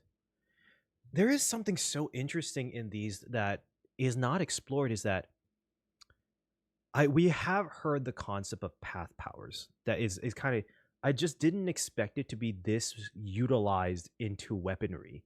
Like it was kind of hinted at with the with that one translation device I forgot the name of that Screwlum gave to the Trailblazer for the for Amphoreus, that there are certain path energies that work only in specific items, but I didn't think it would be so hyper aligned. Like this one specifically for the hunts. So this utilizes the hunt's powers or hunt's energy into this weapon, into this barrier. And then the vaccine specifically utilizes the energy from the path of erudition. which is so interesting. That's actually so cool because this was kind of part of the complaint I had with Star Rail earlier that is kind of being addressed finally, is that there are specific items and energies that apply itself that could be used in technology. So this might be actually a really interesting point to make for a future theory. I would love to see more of this where it's not just utilized in like, oh, you got magical energies from your god. It's like, okay, how do we utilize this into weaponry? Where are the knights? Dude, I know Argenti is gonna pop out of nowhere. He's just gonna pop out of nowhere and be like, I'm here to save the beautiful universe of Amphoreus. Never seen it, but I could tell it's beautiful. See, okay, this one's C2 right here. So this is the hunt. This is path alignment energy for preservation. Path alignment for erudition. Path alignment for trailblaze. This is so interesting to me. This is the small things that I love. All right, are you guys ready? This is the day. This is the countdown. This is the countdown one. This is the recent one. Thank you so much for posting this. Oh, whoops. I should have not. I'm assuming this one doesn't have the actual English translations. Which was nope, we're not. Nope. Let's not do that. Let's not do that. Let me open this separately. What's this? Here. Oh wait, I need to make an account. No fucking shot. Hold on. I don't have a red account. Shit.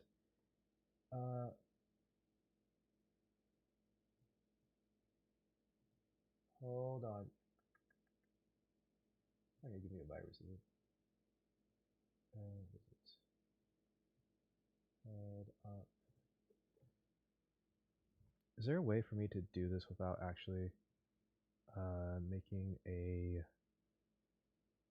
fuck? I don't have a red. Is there a red? There is a Reddit one.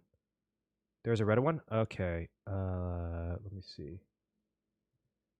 Data Arya? I'm sorry. Datu. Do you happen to have that link? If so, can you post it on the Discord? On general, I posted one on. Oh, thank you, So appreciate it. Thank you so much. You guys are awesome. You guys are honestly awesome for this. Oh, this is cool. Wait, hold up. This is not from the space thing. First time.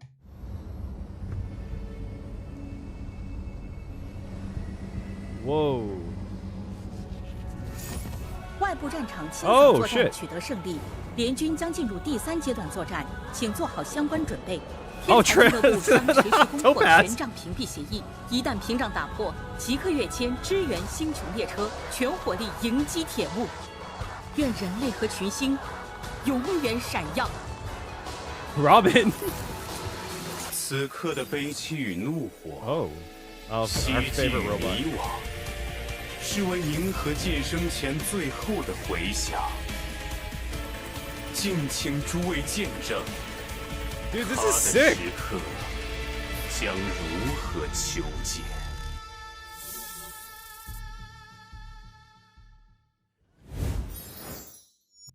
I'm just actually mad that they don't post this on I'm just so mad they don't post this on the EN ones.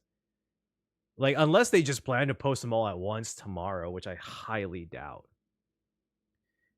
It's so it seems like I didn't expect them. This is like this is gonna be a full-on thing. Like, so where is this? These are just different planets around Amphoreus, I'm assuming. 外部战场清扫作战取得胜。 Of course, Robin giving out food. She's doing her charity work. We love her for 联军 that. 将进入第3阶段作战，请做好相关准备。 Is she? Okay, so we're gonna probably see Topaz then. 天才俱乐部将持续 Bro's 攻 about 破 to 权 log 杖 with a 屏蔽协 cave. 议，一旦屏障打破，即刻跃迁支援星穹列车，全火力迎击铁幕。愿人类和群星永远闪耀。此刻的悲戚与怒火。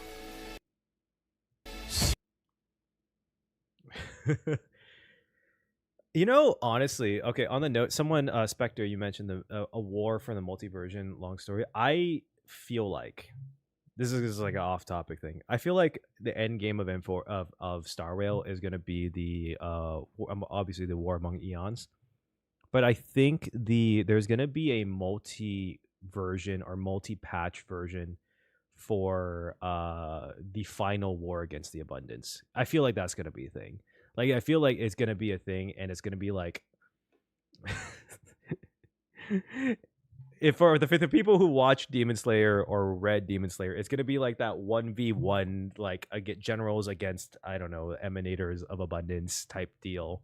And I feel like there's going to be a war, like, there that's going to be, like, the precursor to the War Among Eons.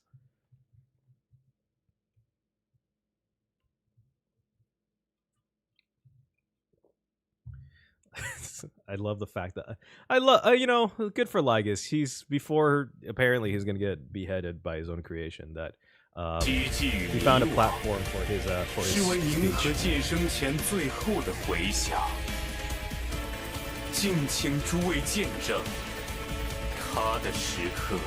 You know,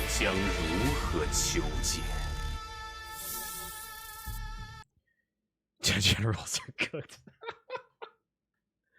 Oh no, I'm not gonna say anything about that comment and why it's funny, because that is spoilers for. I'm not gonna say there's spoilers for that for whatever reference. I'm not gonna say it because I feel like there's too much implication if I do. But it's interesting. There's an interesting point here that I think that is because there, oh God, I'm like losing my train of thought. But I wonder if, so let's say there are good versions of Lygus, like that the like the theory we mentioned before. There's good.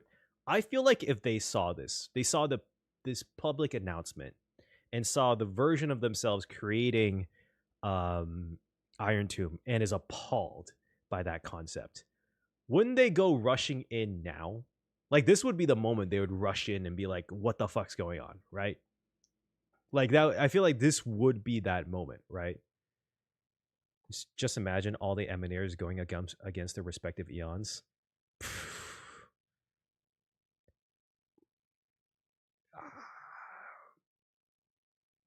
Herda versus News would be hilarious.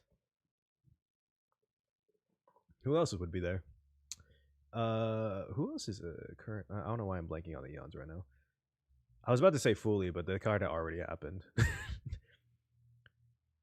I think the Xander clones would recognize Lygus, because I would imagine they're created around the same time, right? Sunday and Sheepe. Sunday's not technically, or he was. It was like, I don't know. The Harmony Emanators are really weird. The Harmony Emanators are really rare. Reddit now has subtitles. What the frick? Damn, they work quick. They work real quick. So where's the Reddit link? If you don't mind sharing, Cosmic Abyss, I can pull it up.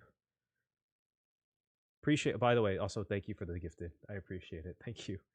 I vaguely remember that that was one of the objective separatings into the multi versions themselves initially. That fast? I know. Who the fuck translate? I mean, it is a short video, but still, like, it just got posted, right? That's so crazy. Yeah, anyone could technically do it. I think if they have to be, I think they have to follow either Harmony and I guess Order, because Order was absorbed by Harmony. So I think technically it would work. I appreciate okay, so I appreciate you all for searching up the translation for me, because I'm gonna be so honest with you. I don't want to, because I'm so afraid of spoilers. that's just me being honest here. I really appreciate it. I really do. I don't want to accidentally look it up and be like, oh, that's the and then actually post it here for everyone to see that there's a spoiler for 3.7, you know. fastest people I know, which is scary. Dude, they are fucking quick, bro. You know, okay. This is a side note. I mean, we're all Star Rail players here. We all know this is true. Like, sometimes it's scary to me when they reveal a character. Like, obviously, there could be aspects of where it's like leaks or something like that.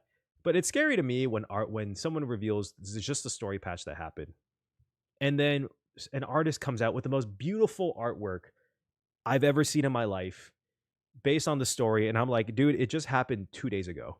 Like, that's crazy to me. Like, I'm not sure anyone else has seen that. It's like okay, now you can think about it like, okay, maybe there's AI artwork, but like this was before the whole AI boom with I'm thinking about this moment for Genshin for Fontaine, which, by the way, I haven't played Not Cry, but Fontaine was my favorite in the best region in Genshin. Just saying. I love it. Just loved it. But I distinctly remember a moment where I was playing through Fontaine's final story quest, and I think literally a day or two later, someone came out with the most beautiful water art painting of the moment when Fosler said, Hydro Dragon, don't cry. And it's like this moment of her holding Nuvalet as a dragon form, like not crying. And I'm like, I was like, how the fuck did you do that? Oh, for anyone who's going to sleep, thank you for hopping on. I know everywhere else except for the PST, it's really late, so appreciate it. Thank you so much. Yes, 3.7 will be out tomorrow. If you are in the West, then it should be coming out around, like, depending on where you are. I'm in the West Coast, so it's about roughly 8 p.m. tomorrow, give or take. I think 8 p.m. ish, 7 to 8 p.m. ish.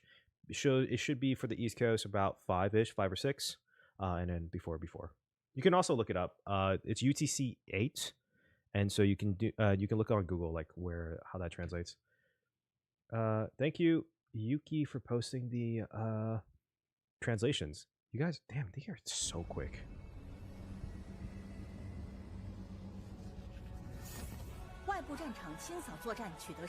Okay, Robin, help with that. 第3阶段作战，请做好相关准备。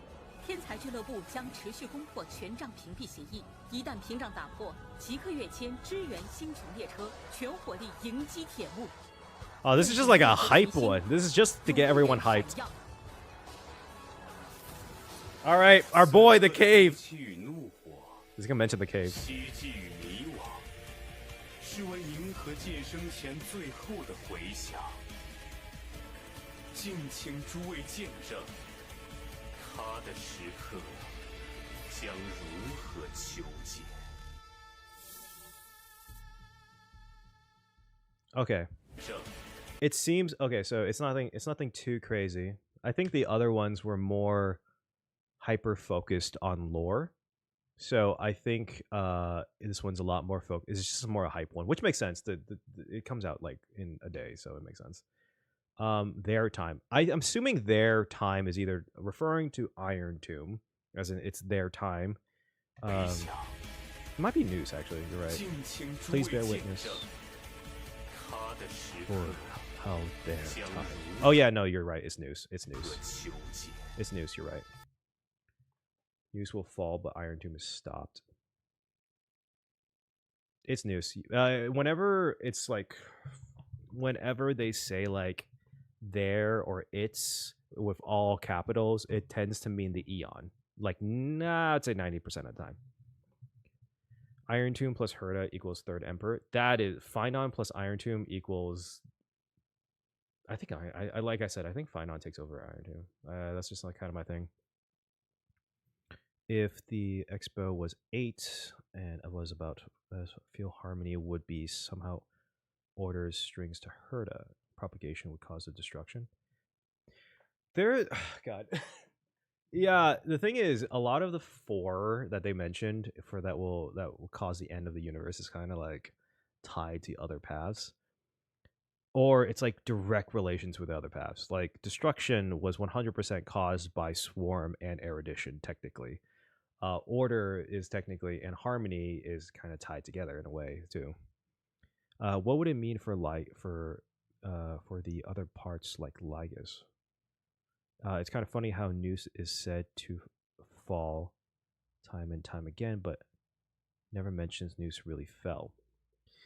There's a weird thing. I mentioned this in my theory that with the exception of none of these actually really state that Iron Tomb wins, which is kind of weird to me. Because based off of this, Ligas is just straight up saying this is the end of the world. But all of the routes that are given here never imply Iron Tomb. None of them ever imply Iron Tomb winning. Or the other thing is because this was the only one that says Iron Tomb gets out, that technically all of these happen because this is going to say many years later. I don't know how much is many years. It could be 5, it could be 10, it could be 100 years later. And these could happen a lot sooner than that. If Herta or Rupert was perfection or a simulation, that's order. Yeah. Dude, I'm very excited for the story quest, obviously, but I'm also like, oh god, I don't know if I want to, because I feel like there's gonna be a moment in that story quest because it's fucking Star Rail and that's their story writing. I'm gonna end up possibly crying. I don't want to. It's not my plan to. Feel like it might happen though. I also am curious how long it's gonna be because, oh my god, I remember Penacony's 2.2 was like, god, what was it, 12 hours long? That story was so long. But they packed a lot to it. But it was really long. What am I gonna play?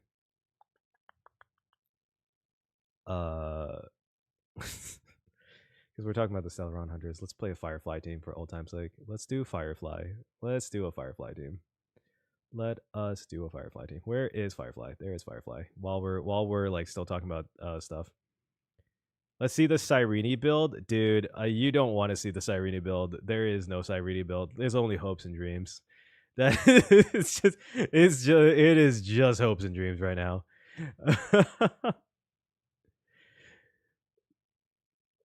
But yeah, for E1 and Noxa, ooh, that is a choice over Cyrene. Interesting. Which one is good for this? I forgot. None of these are good for this. Okay. When is a Honkai gonna show up at that is a good question. You know, I never really thought about that. I'm gonna pull up the actual things. I just want to let me like actually just start the simulated universe. But I don't think that's such a good point that I never really thought about. The Honkai hasn't showed up in Honkai Star Rail, and I'm not sure if that's just like a naming convention that they're sticking with because that's like their thing, or if there's something more like specific about that. But there is the Honkai hasn't showed up. Do you think Welt would use the Star of Eden finality too? Maybe. I'm gonna be honest with you. I don't know too much about Welt's history, in that sense. Stelleron is similar to how Honkais work. Strangely, maybe that is it. Actually, that could be an interesting point. If that is it, Honkai, what Star Rail would make a lot of sense if the Stelleron is related. If the Honkais are really just Stellerons that are renamed in that sense. I don't know too much about Honkais. Let me look it up. I remember researching it at one point and I don't remember the exact details.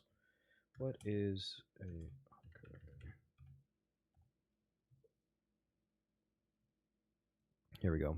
And Honkai is a term from the video game series Honkai Impact. This means collapse or decay, stemming from the Japanese is an intelligent interdimensional force that acts as the essential threat develops civilizations. The interesting theory. Walt used Trailblazer as the battery. Yeah, I don't know. Like, the thing is, with obviously Honkais have to happen. I feel like the Honkai term changed. Honkai is now imaginary energy. If it's really just imaginary energy, then it's totally makes sense. Because so I made a part of my last theory, and this is actually, we should talk about this. In the Myriad Celestia, there's a part here that is very interesting. Out of all of these alternative routes, I feel like this middle one right here is the one that explains is the one that hints to the most. It's right, this one, the Melastonin. Because one, we know Melastonin is where Adrilla the Beauty ascended. 2, it's where Stelleron is. And 3, it's where the first Stelleron disaster is. Yeah, ground zero for the Stelleron disaster. So there's a couple of implications here. One of which is that, if you don't know, Adrilla the Beauty ascended because they saw the meaning of life, essentially, the meaning of the world and the meaning of the universe at Melastonin. So, if that's the case, we can assume that you can see the meaning of the universe at Melastonin somehow, whether it's through one of these shiny rocks, somehow you can see and feel out and look out the meaning of the world in Melastonin. And that's what we can get from Adrilla Beauty. So if the first Stelleron disaster was there, and we know that Stelleron is directly tied to the Stellerons, there is a interesting thing that we can assume, which is that the meaning of life, the meaning of the universe, the meaning of life itself might actually have an application to the Stellerons. My theory was that Stellerons are created from the meaning of life, in a sense. It's a destructive meaning. It's a destructive thing. So whatever is flowing through the universe that is shown in Melastonin might be abstracted from Stelleron to create Stellerons that then could be placed throughout the universe. And in that way, it could be interesting that it's all of Stellerons because they basically grant wishes in very destructive ways. Lushaka is made from, see you, Dan Sheets. Have a good night. Hopefully you guys enjoy the 3.7 tomorrow. It's kind of, in a weird way, might be implied that Stellerons have a ability come from life itself. Because they come from life itself, they're able to grant these wild wishes, but in the most destructive way possible. It could be an interesting thing where Stellerons are like the corrupted genie wish thing at destructive thing. I don't know. But yeah, that's kind of my current theory, is that Stellerons are like directly associated with the meaning of life in Star Rail, like a physical meaning of life. Stelleron Disaster's ground zero. Yeah. And I don't know why. It makes sense that Harmony, that since she's she was previously Harmony, or a Harmony emanator, that she would have the ability to harmonize with the meaning of life, I guess, or something like that.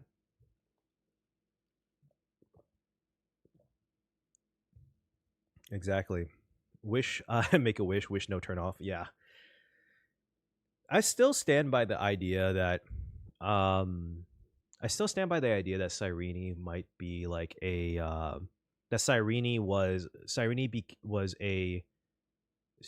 one of the frozen what's the 6-phase ice. Cyrene was in the 6-phase ice, and Lygus founder, like we were talking about before, Lygus founder made Amphoreus, became the Demiurge Matrix, and then through the power of a Stelleron was able, because she is a part of Fuli, and Fuli is remembrance. The one wish from a remembrance from probably someone from a child of Fuli would be to collect memories, and so she became the Demiurge Matrix. And remember, the Demiurge Matrix isn't really known by Lygus. The actual Matrix itself is not known by Lygus. And there could be a very interesting point where that wish also caused Lygus to quote unquote forget. I don't think he said forget as in like as a way to be like, oh, I forgot about it because I killed it. I think that was a bluff. I think he forgot about it because we've seen Evernight have the ability to take away memories. And that's just going to be and we know that the head of the Memo Snatchers, that's also one of their sisters, has the same ability as well.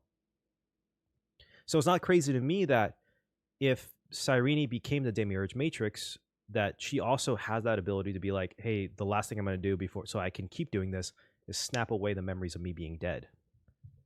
Yeah. Any suggestions who I oh yeah, Children of Anasrava is from here. On the first day after arriving in So Amphoreus, there's you already experienced this world's cruelty. Already torn off its I still am torn about this part right here. This is what a Children of Anasrava is. From that shattered aluminum flux, when you were buried along with the remembrance's lies, when you were watched by the garden's pawns. Even if you don't remember. So very literally, it doesn't matter. The Children of Anasrava, supposedly, this is not confirmed yet, but it's kind of highly implied that the Children of Anasrava are the shattered fragments of Fuli. And the Cremators, which is interesting if we do end up seeing that Dahlia is an actual Cremator, the Cremators have a theory, are claiming that Fuli is dead anyways. And this shows it as well. It's not technically confirmed because this is just like maybe a representation or what have you, right? And each of these fragments are one of the pure Children of Anasrava. Now, in my personal opinion, I think the only ones left, I think there's only 3 left. Cyrene is one, March is another, and then the last one is the one who's the head of the Memo Snatchers. There's only 3 that are confirmed. And I think there's only 3 left because that last one, I could imagine, probably within the whole entire timeline of this happening, killed off everyone else. Killed off all the rest of her sisters. And there's only 2 left. Now, there is a theory that, Dolly, right here, who was one of the navigators of the Astral Express, who was the last navigator of the Astral Express when before Akaveli's fall. She's actually one of the few navigators we know of that was on the Astral Express while Akaveli was around. And she turned into, let's see, when the Nameless sensed the fall of Akaveli, Dolly's mysterious condition began to crystallize. Her also started to show. So she literally crystallized like March 7th on Amphoreus when Akaveli fell. And noticeably, she has pink hair. Isn't that weird?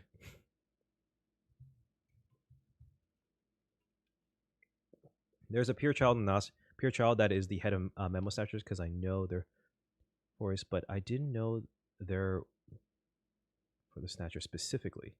I say Snatchers because there was the faction that was shown to be against the one that in 3.6 that Black Swan mentioned. They're all Memo Snatchers as far as we know. Their title was Memo Snatchers. And so if it's their leader, I say head of the Memo Snatchers.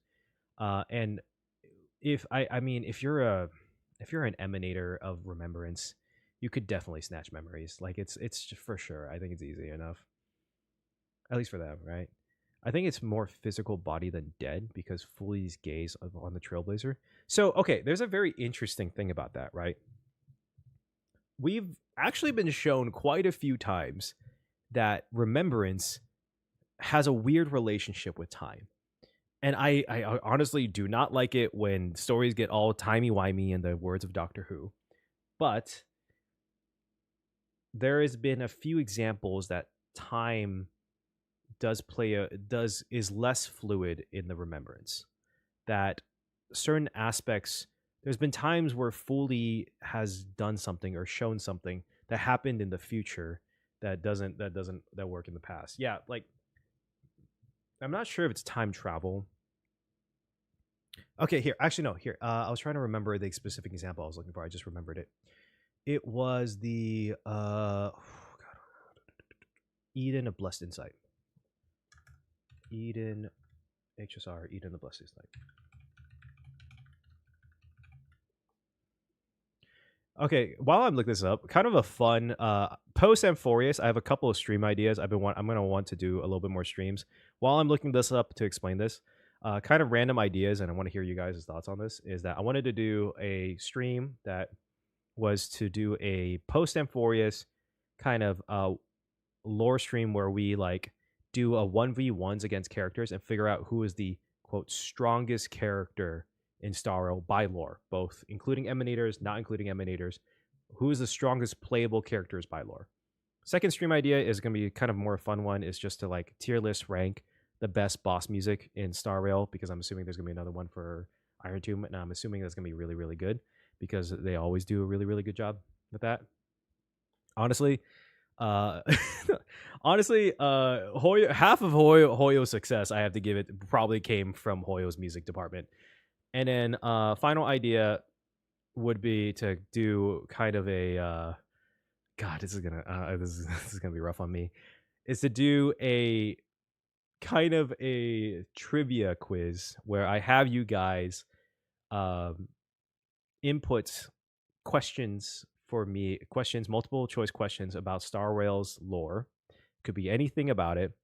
And it's like a "Are you smarter than a fifth grader?" type thing for me to try to answer them. Just ideas for now, but I just wanted to put that out there and see what you guys think. That'd be post Amphoreus, between patches type thing. Any suggestions who I should pull for the next? I have Thurda, Anaxa, RMC, Don Hung PT, and build second. If you have if you don't have if you have any Amphoreus characters, get Hyacinth. Dude, just get Hyacinth. It's stupid how good Hyacinth is. It's honestly stupid how good Hyacinth is. Anyways, I saw this. Okay, also another random side note. I was playing Pokemon ZA recently, and someone I saw on like a comment on one of the music for ZA was that it was literally if Pokemon's music fell off, the Pokemon would truly lose so much money. And I was like, that's true. If that in the Pokemon cards community fell off, it's just not. It's just it would be Pokemon would go downhill so quickly. Anyways, what is the allegory of the cave god? It needs to be a multiple choice, guys. What I was saying about the fully being able to see in the future or see certain things in the future in the Eden of Blessed Insights, it says here, it literally says on the actual thing, the realm has the capability to see the future, as shown when it argued that a war worse than the border star trade war would break out if the anti-organic equation was activated, and that became true. So this is proof right here that Remembrance itself. By the way, if you don't, I should probably explain this. If you don't know what the Eden of Blessed Insight is, it's basically where Fully resides. It's like their place where they meditate among their a bunch of memories. So it kind of implies that this realm is outside the space of time, which is really interesting because this actually compares 1-to-1 with Cyrene's with the Demiurge Matrix, and also very interestingly also matches Ides Elysiae, as Ides Elysiae is said to be separated from Amphoreus, and this might be in a very literal way it's watched by Orynyx, which is time separated from Amphoreus. So it's in a weird way, it could be that Fully in the future died, shattered, but their shatterings could have been shot throughout time, because the Eden of Blessed Insight seems to be outside of time, like a Fully pocket dimension, exactly. So there's a weird aspect of that where I hate timey-wimey shit, but Fully could have gazed on the Trailblazer but also be dead at the same time. it's really weird, but because of this, proving that time is not there fully resides in a place that's able to see the future, that's like it means that they also reside outside of time. So it could also explain why remembrance will only become the fourth finality at the end of time, because because they at the end of time, that's when there's no more future, there's no more memories, and that's when Fully recreates the world, recreates the universe essentially. Plane of Euthymia from Genshin. Yeah, kind of. Yeah, kind of. Yeah, basically. ID's Lazy disappears if Amphoreus becomes real. I feel like that would be poetic, because that'd be because ID's Elysiae, it technically means, and I've seen a couple of translations for this, it means Temple of Elysium, a Temple of Elysia, essentially Elysia, and it's the beginning and the ending of all of the heroes' journeys. There's also another translation, which is ID's Elysiae translates to the Tomb of Elysium. So it's literally the beginning and ending of a hero's journey. So it disappearing because it's the end of the hero's journey, I think works perfectly in my opinion. I really do. I think if ID's Elysiae disappeared, if Amphoreus became real, I think it should be that way. And honestly,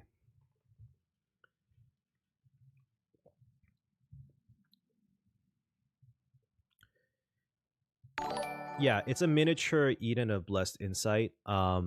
That's literally it. Like Cyrene in the Demiurge Matrix / Cyrene, which that's kind of my theory. It's not technically confirmed yet. I don't want to put that out there in case I'm wrong. But there's so many things they do that replicate fully, like to a kind of crazy degree. Let me see if I could find my own playthrough. Just to be safe, I just go through my own playthrough. Right here.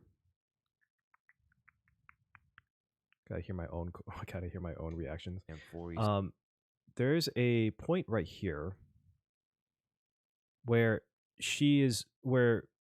Cyrene acts as a memo keeper for the Demiurge Matrix. Right about. God, this thing was so creepy. I'm still mad. Okay, this is just this is me ranting now. I'm so mad this was not a Evernight boss fight. This should have been an Evernight boss fight, dude. This would have been so good as an Evernight boss fight. I'm still mad about that. That would have made this patch so perfect. But that's just me. Whatever. I'm still annoyed about that. But it's so weird looking. But there's a point here where I'm trying to find, where is the thing? Where is it? Right here. Across. This is like they just literally replicate all of the memories and all the gathering of memories. They replicate it being away from. They replicate having a memo keeper, a literal follow of remembrance, bringing them memories. And it would make sense that she remakes Amphoreus anew, because that's also a replication of Fully. And regarding the time thing, it would also explain why why it remembers the Trailblazer's name. Right around. Was it here? God, I need to find where this is, but it's able to recognize the Trailblazer. What's behind the door? Absolute silence. See right here? I'm not sure if you guys heard it. Incoming. Welcome back. That's Cyrene's voice. So this implies that, and this also was the same voice that happened with March before Amphoreus even started. So the time thing also applies to Cyrene as well. Fully is able to see future. Cyrene is also able to see future. So she knows everything is going to happen, in a sense. I also think objectively it's a little weird that there's 2 eons that have future sight abilities, and one of them is remembrance. I do find it a little weird, but I get it too. But it does apply because now that also confirms that Cyrene's full scope capabilities is 100%, 100% almost a replication in a smaller version of Fully. So the only action left that hasn't been taken yet is legitimately remaking the world. It's based on memories, and the time with finality is like the end. Oh, that's true. But there's also it's a little weird too because the last trailer, this Myriad Celestia trailer, not this one. What's the recent one? This one right here proves that future is not certain. It's just routes. Finality has proved that. This proves that that it's not a fate thing. It's like a route thing. So this also implies that is Fully's future sight essentially more accurate than Terminus's routes, and that's like a weird thing.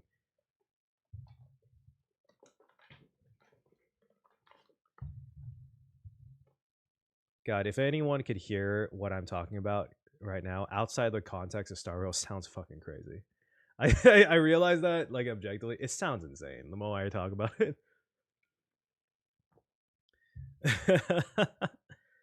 The start of the change was by Acheron. Yeah, Nihility. Eating through everything. I wonder if that's actually why Nihility is one of the finality paths, because it can't be it because it sucks up everything. It would suck up time and future as well. I don't know. It's a weird thing. Their future sight is fundamentally different in how they view future, and thus they do different things according to future. Yes. I wonder maybe if Fully doesn't have as much of a sight as Terminus. But yeah, it's like that's the weird thing about this is that Terminus is, because it's all they do, I would imagine is more accurate, and that's why they can see multiple things. Fully being out there, but can see a future. It's weird because there's his memories, and supposedly, unless the Enigmata in Remembrance is the same path type thing, should be more accurate because it's literally memories. It's things that happened already, but in the future. Reminds me of how lightspeed works. The stars we are seeing right now are reflections of the past. That's actually a pretty good point. Has foresight. Is she trying to stop that future from happening? Yes. That's a good question, because I don't know if she can see the possibilities, like how Terminus can see possibility A and possibility B. I also have this belief that this possibility A isn't actually Iron Tomb waking up. It's Herta using the imaginary bomb to kill Amphoreus because they couldn't win unless they used it. Because of the road here, on the road to defy destruction. We must become used to loss in order to continue on. Because there's no implication here that anyone else was involved with the loss.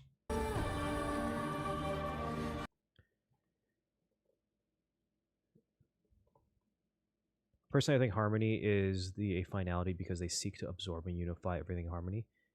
I wonder, that might be interesting, because I wonder, God, Hoyo loves their hive mind stuff. And I wonder if Harmony becoming finality is because they're trying to create like a universal hive mind. But I'm not sure if that would be like the end of the world, though, you know? It wouldn't be great, in my opinion, but, you know.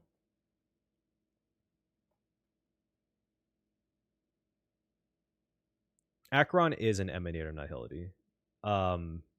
That is confirmed. That is a confirmed fact, unfortunately. She's not a willing one. She got absorbed by nihility and forced into one. There's also a very interesting point that this all creates, especially with Iron Tomb, and even with the Xianzhou thing, that you can artificially create an emanator. Like, you can like you can artificially create an emanator of a path, or like force an eon to gaze on something. Yes, it would be the end of the world because it kills individuality. Yeah, that's true. Actually, there's a point there. How many emanators and path starters want to kill their eon? Like a good amount of them actually.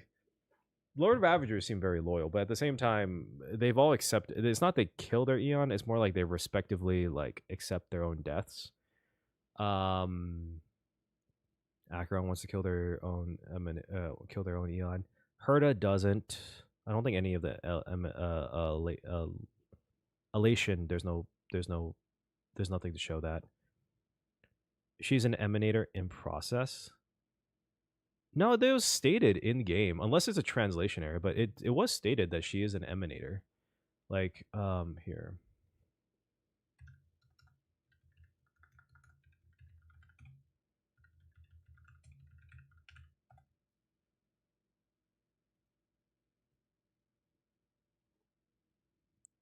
I'm claiming to be. Yes, she is an emanator of Ix Nihility. I don't know. It's a bit weird, but I do understand what you mean, because she is trying to fight the emanator process, or like the it taking over her body, but she is confirmed to be an emanator with the self annihilators. But yeah.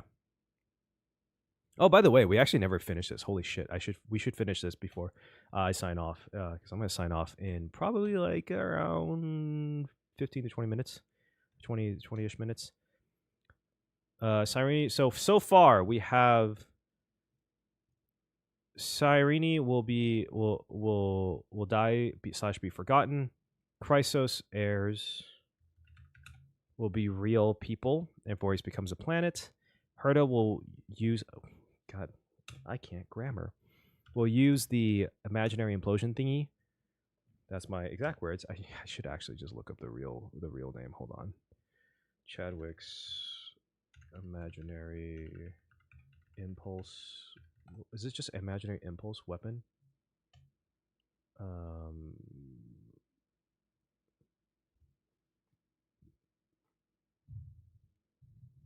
The imaginary implosion pulse. There we go.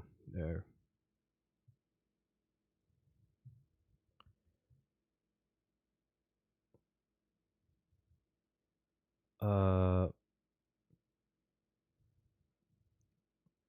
Herda will use the imaginary. Oh my god. Son of a bitch. Alright. Iron Tomb kills Lygus. Hint towards the 4.0 region. Stephen Lloyd is revealed. News preordained their own death. 1, 2, 3, 4, 5, 6, 7. I will say that Marshall Hall is.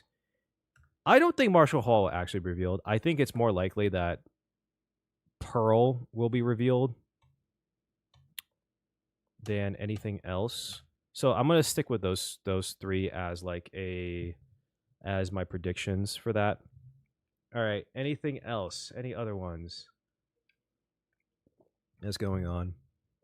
I feel like we're obviously gonna see some of the characters that we used to see. Yeah, the Stoneheart reveal I feel like is the most likely. I legitimately think Pearl. Like they already said, Pearl. So I feel like Pearl has to be the one. Hello. If Elio shows up, they're going to be standing in for Trash Can. My predictions. God, that'd be. I hope. I kind of hope they reveal. I'm kind of over the. I'm kind of over the trash can meme thing, but I think that would be the only time I'd be like, okay, you know what, that's cool. Is that if Elio shows up on top of a trash can, I'd be down. I do think a new general will appear. I don't think Marshall Haw will be it, but I do think who's the one that is the who is the one that is in charge of the Matrix Prescience Ultima? Wait, why did I look up Xianzhou? Generals, there we go.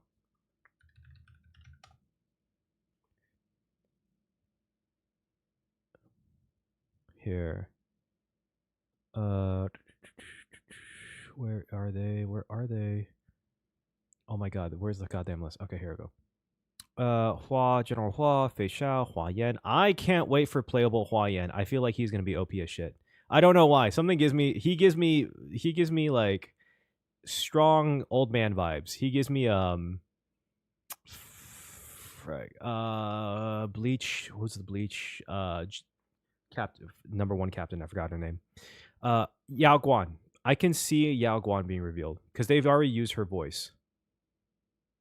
Yeah. Enigmata enjoyers. Do you think will Stelleron Hunters show up at the end of Yamamoto? Thank you, Captain. He gives me Yamamoto vibes. He does give me Yamamoto vibes. I've been seeing this. Namj, sorry.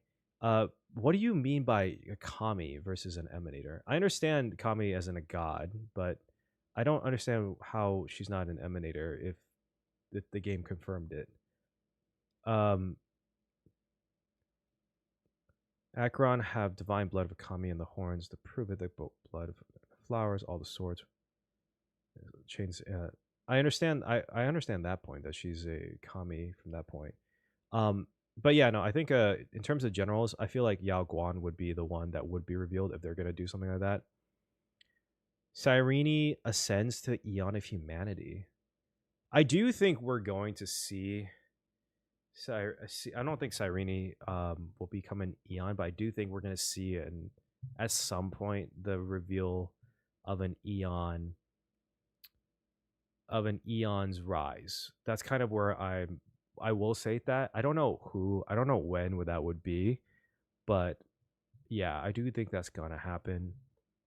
I'll say we'll meet a new Xianzhou general.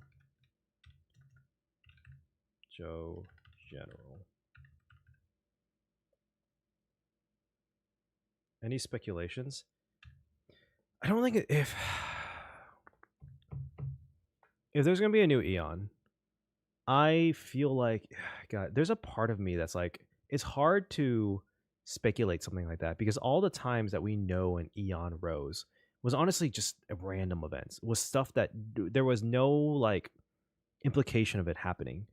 Like Lan became an Eon because of an act that happened immediately right before they died during a war. We don't know, and Nanook, we have no idea. We have no idea for Nanook it's kind of assumed. I mean, it's because of the destruction of the world. It's like kind of things that happen last minute that causes it to be causes it to be happening, or causes it their rise as an Eon. It's such an intensity of a single moment, which is a little weird, admittedly. But I get but like I can't state that there's a character that will become an Eon, other than the Trailblazer. But there is a weird thing about the Trailblazer becoming an Eon, is that it would be the first example of someone replacing the seat of an Eon.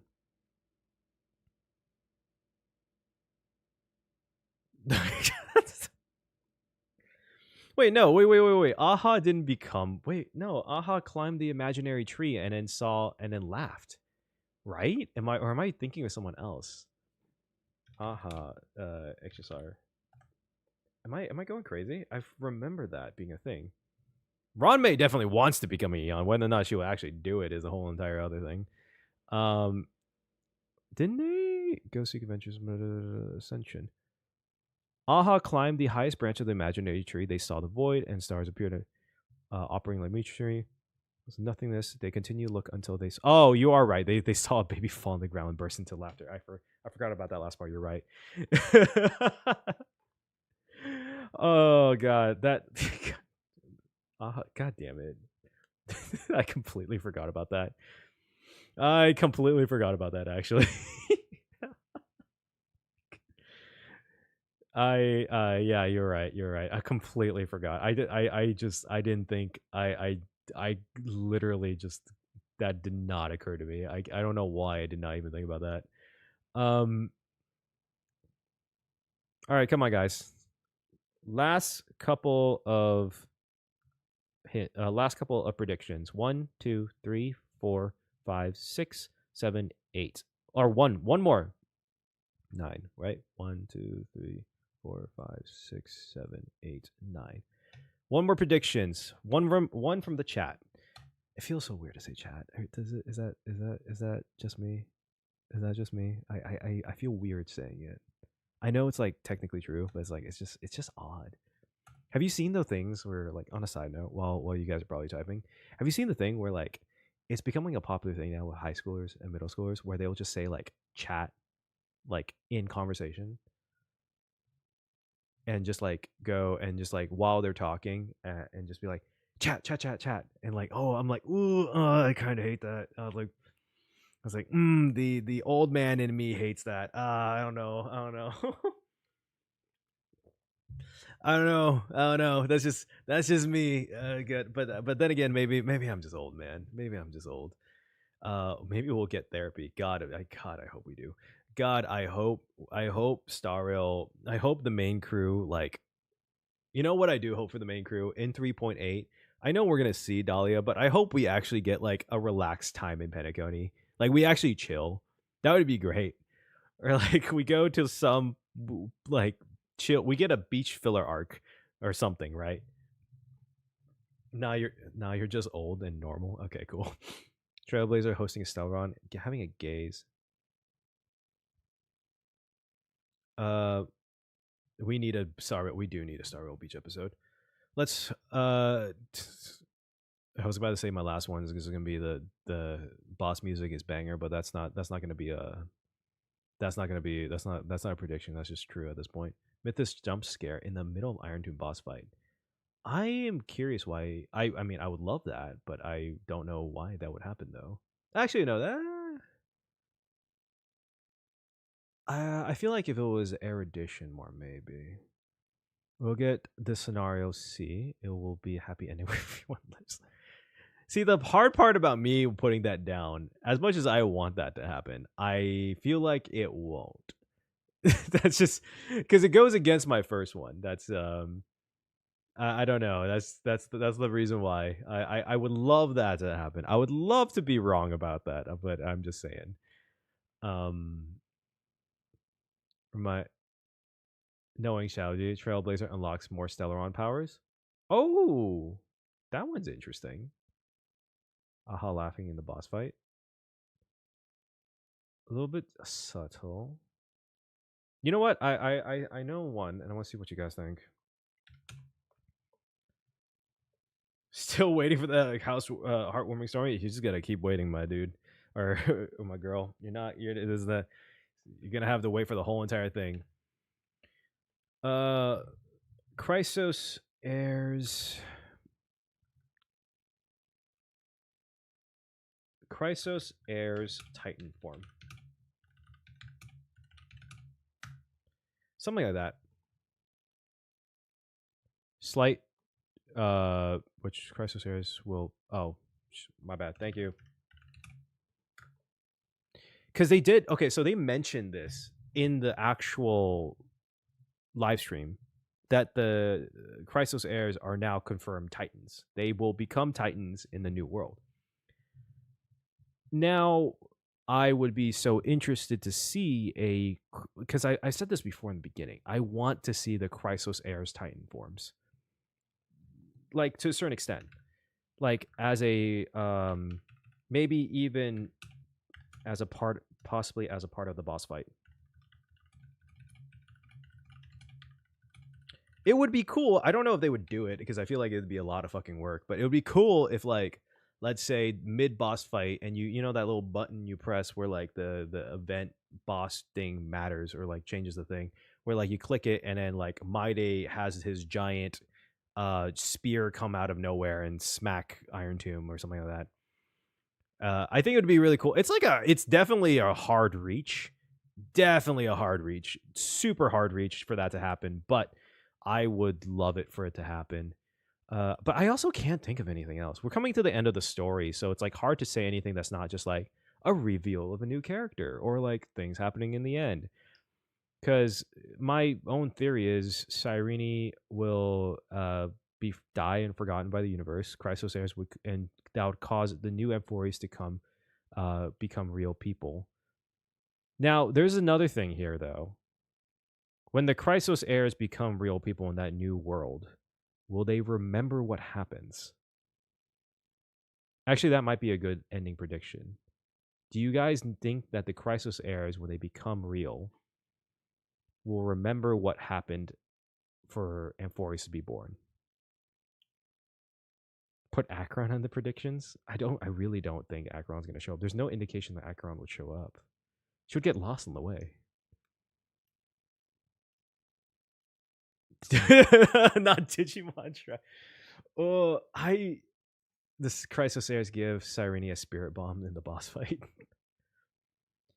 Cyrene will become the heart and humanity within the matrix of Nous. She become Phynon as the body and Nous' head for the erudition. I don't think they can all bear 30. I'm not saying all the memories. I'm saying that will they remember the Trailblazer? Will they remember even remember the last cycle before it? You know what I mean? Cyrene marries Iron Tomb. We live happily ever after. I'm not sure if that's happily ever after. I'm gonna be so fucking honest. They can bear. It's possible that the Annihilation Gang can do something. Maybe. That show made me cry, and I love Digimon. God, that would be so. Ika becomes the emanator of veracity. That's the final one. Yeah, well, let me add it. I think I don't want to add it because I don't want it to happen, but I feel like it would. Is that Amphoreus characters doesn't remember the flame chase. It's sad, but it also makes sense. I don't know. I really have no idea. And also on the the side note, like all of Amphoreus memories are like the flame chase journey, right? So if that's the case in this new world, will the flame chase journey still need to exist? It wouldn't, right?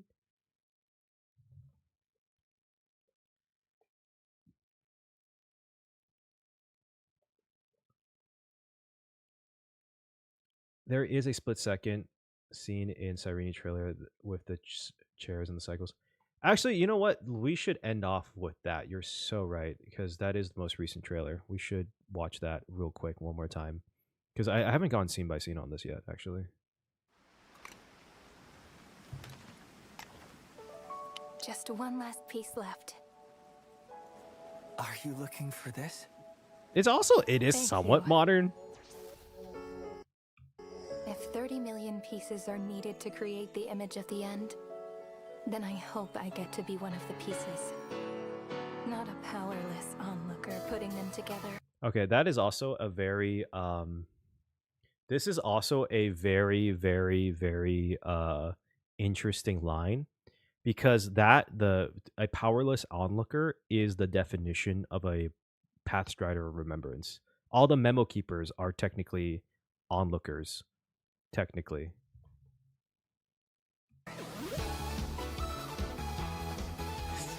Anyone else get this song? It sounds like Porter Robinson. Is that just me? It just sounds so Porter Robinson to me. Even if that puzzle... Oh, this is Shenzhou. Puzzle piece is only a fake memory? Is that 2 kilos? Oh no, that's not hard. That's still... It is so sad. It is so depressing as a trailer, I'm not gonna lie.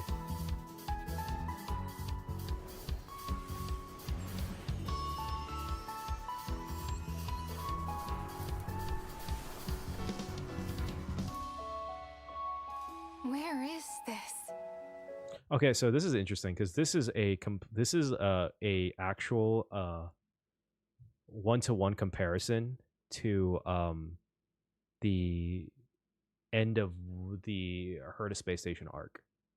This is like when the Trailblazers reaches up and says like, "This seems like a space fantasy. Where am I?" He didn't show up. I think Cyrene has a romantic ending, as you say, but if she gets to survive, I feel like I feel like that would be the best possible ending. That I see a lot of people think that Cyrene might be Dolly in the past, and I honestly would like that, but it's kind of implied that is Amphoreus older than as old as the Trailblaze? Because the discovery of paths is pretty old. Xandar is really old if you think about it, because he's the one who discovered the concept of paths. Maybe Cyrene is really Dolly. There is a lot here that implies that she might be Dolly. Like, there is a lot here that implies that she might be Dolly. I know personally that my theory is Dolly's in a previous one of the Children of Anasrava. But you guys are right. Like I'm debating whether or not I really want to put that on there. But I mean, it doesn't hurt, right? Like, but it is so interesting. It would be a really cool story point. It would also completely kill my own theory, but at the same time, I'm kind of okay with that. Are you trying to catch the stars?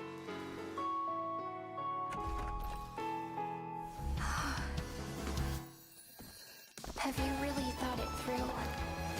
All for a possibility that you may never get. Okay, see, this is such death flags. Oh my god, this is such death flags. There's so many death flags here. It's kind of crazy. See? Not Sunday. Seems criminal. If you choose to be an onlooker forever, then you won't have to know. And then the sadness comes, the depression comes. Of course, we can't just have a happy story. How painful loneliness is. They will be the last piece required for the ending. But the price to pay is 30 million more cycles spent waiting. You don't know if destruction or tomorrow will arrive first. And the tomorrow after the end. I mean, we've seen Cyrene die since. Yeah, you're right, technically. What I fear. I have to give it. So I have to say, I forgot the name of Cyrene's voice actress, but holy shit, Aiden Dawn killed it. She killed it. Oh my god. Is to gradually forget the.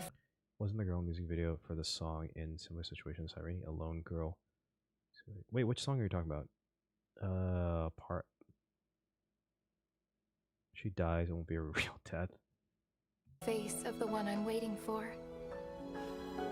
As for that future with no tomorrow, compared to the hero's 30 million tribulations,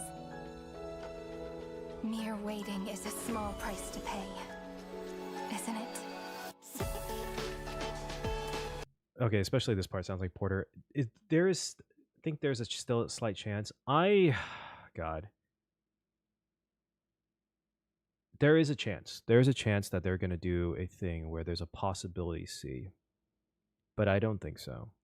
And the reason why is because the Myriad Celestia trailer basically stated that there is a possibility B. And they made possibility B very vague. They made it very, very, very vague. To the point where you kind of feel like that's going to be the story. I just think that there's no way that it's not possibility B, but because they made it so vague that we just don't know what it is. Is the word they didn't say it's the worst outcome. They said it's the most tragic, which I could totally see, because though they said the worst outcome was Herta becoming the mechanical emperor. I could totally see the tragic aspect being that Cyrene is the only one who is forgotten or die, but only in order to bring Amphoreus out there. And it's kind of implied here too. See, right? You could see at the end. I didn't notice it was Morse code. That's crazy. That's Morse code, actually. Yo, they threw every trailer budget. They threw all the trailer budgets into his. Are you looking for this? Thank you. I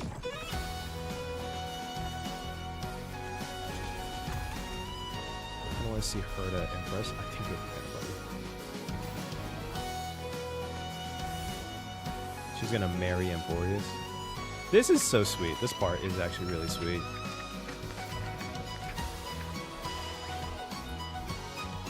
See you tomorrow. Oh, that is sad. Oh my god. Oh. Okay, this is why I say this part here is why I say that I don't think Cyrene is gonna live, but I also think that her making a new Amphoreus will like make her be forgotten. Is that if you look here, she fades away, and her image here fades away. Come, let us pen the final stroke and end this story. Anyone else also feel like this is a straight reference to Final Fantasy? Maybe that's just me. During the Chrysos Heirs pages scene, Finon doesn't have his sun mark in his name. Oh! Wait, does he not? Oh, yes. God. You are right. 3.7 is tomorrow. So, you know what? On that note, I will... it's getting late, and I gotta get ready. I gotta get sleep soon. So, I will say as a final... We can do 12. Fuck it. We could say that Dolly...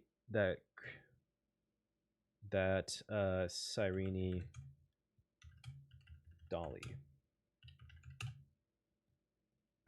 Dolly from Dolly, the former nameless God, I can't spell nameless the former Astral Express navigator. Okay.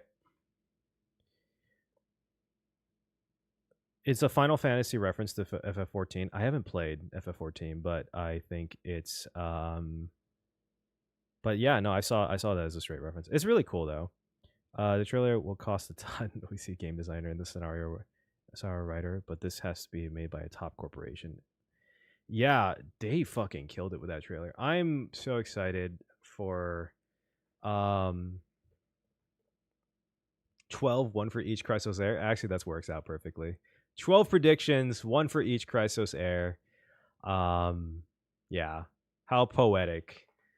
Well, I'm gonna end stream here.